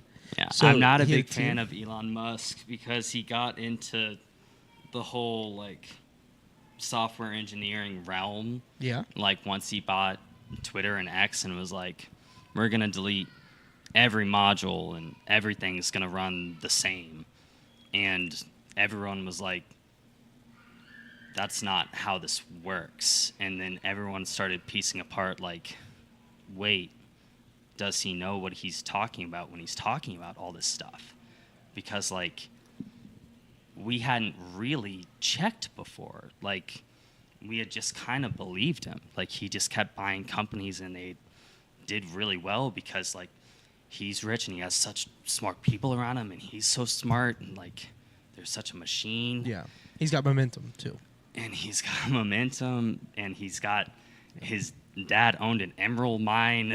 Like, I mean, like there's a lot of money behind that. Like, yeah. But like, yeah, no. So him changing Twitter fundamentally. Well, it wasn't just that. Like his I'm coming curious. in and saying I like like this. Yeah. His coming in and saying like, we can fire everyone and it won't. That was matter. working from home. They were all working from home, bro. Like I work from home. I do a lot from home. Like, let's be real. Like, yeah, I see it differently, man. I see, you know, if you get people that work from home and you get people that work 60% instead of 100%. You know what I mean? I'd rather have somebody in here working 8 hours fully than 12 hours at half mast at the house. You know? I'm not saying that you are, but you know, if you don't have a boss it's not for looking every over worker. 100%. It's not for every worker. I'm very self-motivated. Yeah, I think you understand that. Yeah, for sure, and that's like you got your own business at the house, like you're that grinding. I'm doing on my own time, right after work, yeah. Which is like, so you're always programming. Yes. Yeah. Like I'm 'Cause literally you're like in it. Yeah. I have an HDMI switcher and a USB switcher. So I have a way to push 2 buttons and I go from my work computer to my home computer. That's dope. So when 4:30 hits, I go to my home computer. 5 hits, I go back to my work computer. 5:30 hits, and then like so anyway, like at the end of the day, I switch back and forth a bit, and then like I'll just go back to my open source work. See that's why Elon would have fired you. That's why at the end of the day, I alternate. That's why he said get your ass in the office, or you're canned because you're doing, you know, you're working half the time for him and then you're working half the time for yourself. No, I'm promise you, I'm not than 10 hours. I mean, I'm not saying that you're not working for your job. That's what I'm sure was his one of his issues was like using it's essentially like using Google's technology and Google's resources for you to power your own business when you're at Google because they let you do your own thing. No. Yeah, see, that's the difference, though. You can't use your work resources for your own shit at all. Because have you ever seen the show Silicon Valley? Yeah. So they have a plot line about that.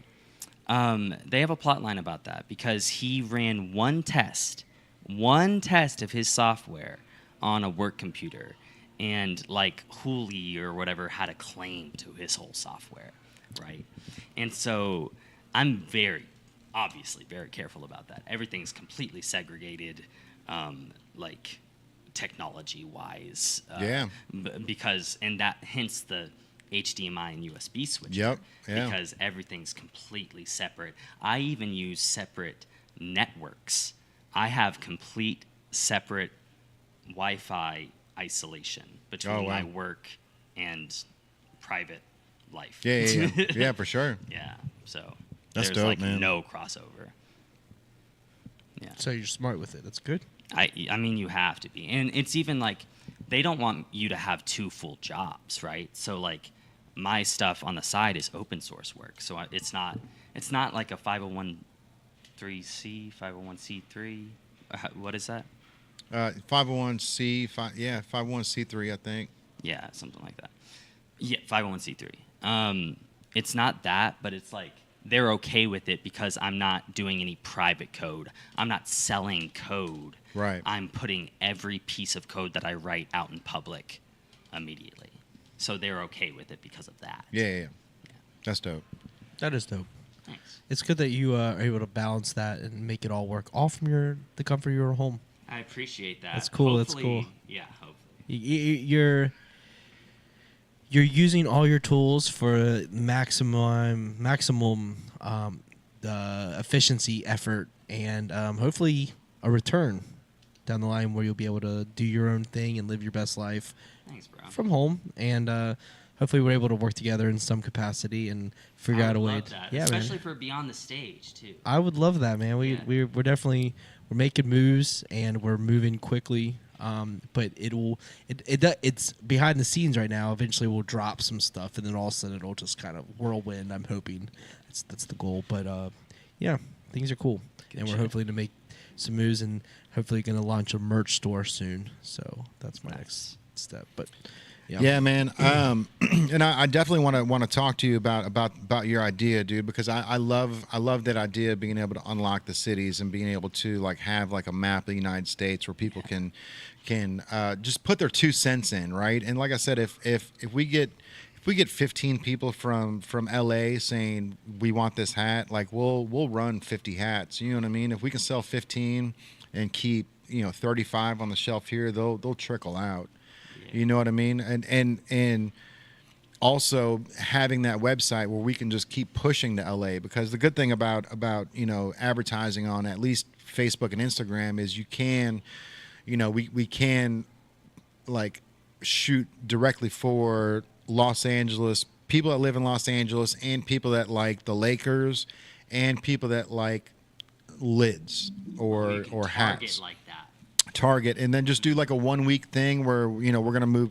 We want to do a tour where it's like, what city should we unlock next? You know what I mean? So this week we're in LA, next week we're in Denver, week after that we're in Montreal. You know what I mean? Like, and we're just bouncing from spot to spot. Where this 1 week we're gonna be selling hats, closing it, and then we're moving on to a new city. Right. You know what I mean? So that's what we're trying to shoot for, that and the hat vending machines, because we're not changing the trajectory sitting here in the store. Right. You know what I mean? So like the website, it's got to be the next move, and the hats, they're 100% ready to be launched out into the world. That's the thing. So. They're dope hats, man. Yeah, I appreciate it, man. The shirts look great, but there's still a couple things that we need to do. We need to get the private labeling on the shirts. We need to get. Basically, that's it. Just the private labeling on the inside, maybe a little hem tag, but other than that, like the shirts are good to go. But I'm ready to blast off with these hats, bro. One size fits most. You know what I mean? Like easy, and they're perfect. Like they look great. They look great on guys and girls. So it's like it's a perfect fit. Oh yeah, they do. But yeah. All right, man. Yep. I think this is going to wrap up another episode of the PowWow. It's been Tuesday, 10:46. Man, appreciate you being on. Yeah, dude. Thanks for having me, man. I did not expect to be on Hey, I saw him in the bathroom, bro. He cleared his throat. He's like, mad scientist. Oh, And I was like, what's up, buddy? what's up? No, I was like, so many fucking mad scientists around here. I was just talking about you earlier today. I mentioned that you stopped by and we sat and we chatted for a little bit yesterday. It was Did you a good say I conversation. played my songs? Did you tell them? I didn't go into many details. I just okay. been C Sharp stopped by and we need to have a meeting with him soon. Is what I was kind of going with it. Kind of the conversation started, but yeah, man. I think what you're doing is awesome. Your music's fantastic. Your flow is top tier, and the work you're putting in on your personal time outside of the work you do to pay your bills, it really shows what kind of human you are, because there's a lot of people. Drive he has, the drive he too. has, Yeah. and like a lot of people out there working their job and they get home and they cut off and they run to Netflix and then Netflix consumes their night. That was and me, like, 4 months ago, bro. Like, And here you are. hey, man. and you've overcome that. I do think that's a different version of doom scrolling. You know what I mean? Like we get caught up in our phones, which is awesome because now you can reset your algorithm on Instagram, but I haven't done that yet because my algorithm corrected itself. Now I still don't see Native Brand or J Banks unless I go to Android or Multimedia, and then you're and then you're like every post, but like that's all. But I have to go there, and all of a sudden it's the same thing. Yeah. I could probably go down Android or Multimedia and share all of the outfit like put togethers you did with the hats and the shirts, because they're literally all this, and then like a rapper, and then someone else and someone else. I mean, I only have like the 200 plus followers, but it obviously that algorithm isn't being like harsh with you. But my normal one, like I have to search the Native Brand to still get that, right? Yeah. But on Facebook, it's gotten better. Like the algorithm has corrected itself over time, but as I went through it, hearted things, but those changes that we were dealing with before are kind of starting to correct themselves. So my algorithm is much better, and I'm not getting as much of the fluff that I once was getting, which is nice because it makes the apps just not fun to use, dude. Bro, it just takes all the especially if you just watch one thing one time and then the next day you're like, where's all my normal content? Like what the fuck? Yeah, and like and don't get me wrong, like I'm not really like glued to my phone that much. Like I utilize it a lot for the podcast. I look up facts, I take photos, I do my thing. But I mean, really, when I start my day, like I won't check social media. Now I'm checking it earlier in the day because it's better. But there's times I wouldn't check in social media until I get to my house at the end of the night, and I'm like, how many like notifications I have finally to the day? I'll check it then. That's the I'll shit. go the whole day because my algorithm sucked because it wasn't like that enjoyable. I get on there, I see garbage and like don't get me wrong, people out there dancing, doing their thing, but that's not what I'm looking for. I'm looking for the science facts. I'm looking for us seeing what a proton looks like, or what the universe is doing, or what they're trying to travel to Mars, and what developments are on that. I'm looking for that stuff. I don't really the flash dancing and all that, like that's not for me. I'm sure there's the TikTok dances, but it's making its way to Instagram. It's making it, you know what I mean? People are like dancing in their kitchen all the time now. Oh yeah. But the pandemic is like kind of it's definitely mellowed out. People aren't staying home as much, obviously, but people are still in that dancing in the kitchen, you know, thing. It's everywhere, bro. It's everywhere, and it's just not. It doesn't really bring any value to me. I'll be real. It doesn't bring value to me. So I'm glad my algorithm has corrected itself, because there for a while, dude, it was bad. I wasn't even worried about social media. Like people were like, "You don't post that much." I'm like, "Well, I only drop posts because I don't even want to be on it." Like, I left most of them. Yeah. Well, you're in kind of a different position too, man. You're moving. I could see you disappeared for a while, and I was like, "What happened to C Sharp?" And then they're like, "Oh, he's underground in the lab, probably writing music." I'm back. He's back. But back again. But we'd love to have you back, and we'll be seeing you more often, and we'll be getting updates periodically about what happens with C Sharp and your new company. And what is your new company again? Name? 5M. 5M. Yes. Got it. I like 5M because it's like 3M is one thing, and it's like we're not gonna go 4, we're gonna go 5. 5. Right? So it's the whole word 5. So no copyright. That's and then nothing close to the infringement, right? That's tight. Yeah. That's funny. That's funny. Yeah. All right. But yeah, perfect. Yeah, man. On that note, appreciate y'all tuning in for another episode of the podcast. Hey, PowWow. we'll see you next week. Yeah. Oh wait, Yeah. All right. Happy Thanksgiving, everybody. Yeah. That's Thursday. We'll see you next Happy Tuesday. Thanksgiving, and we'll see you next time. Black Friday. Be Black safe. Friday. Yeah, we got lots of stuff to be on the stage coming, so stay tuned. All right. Later, guys. Love you.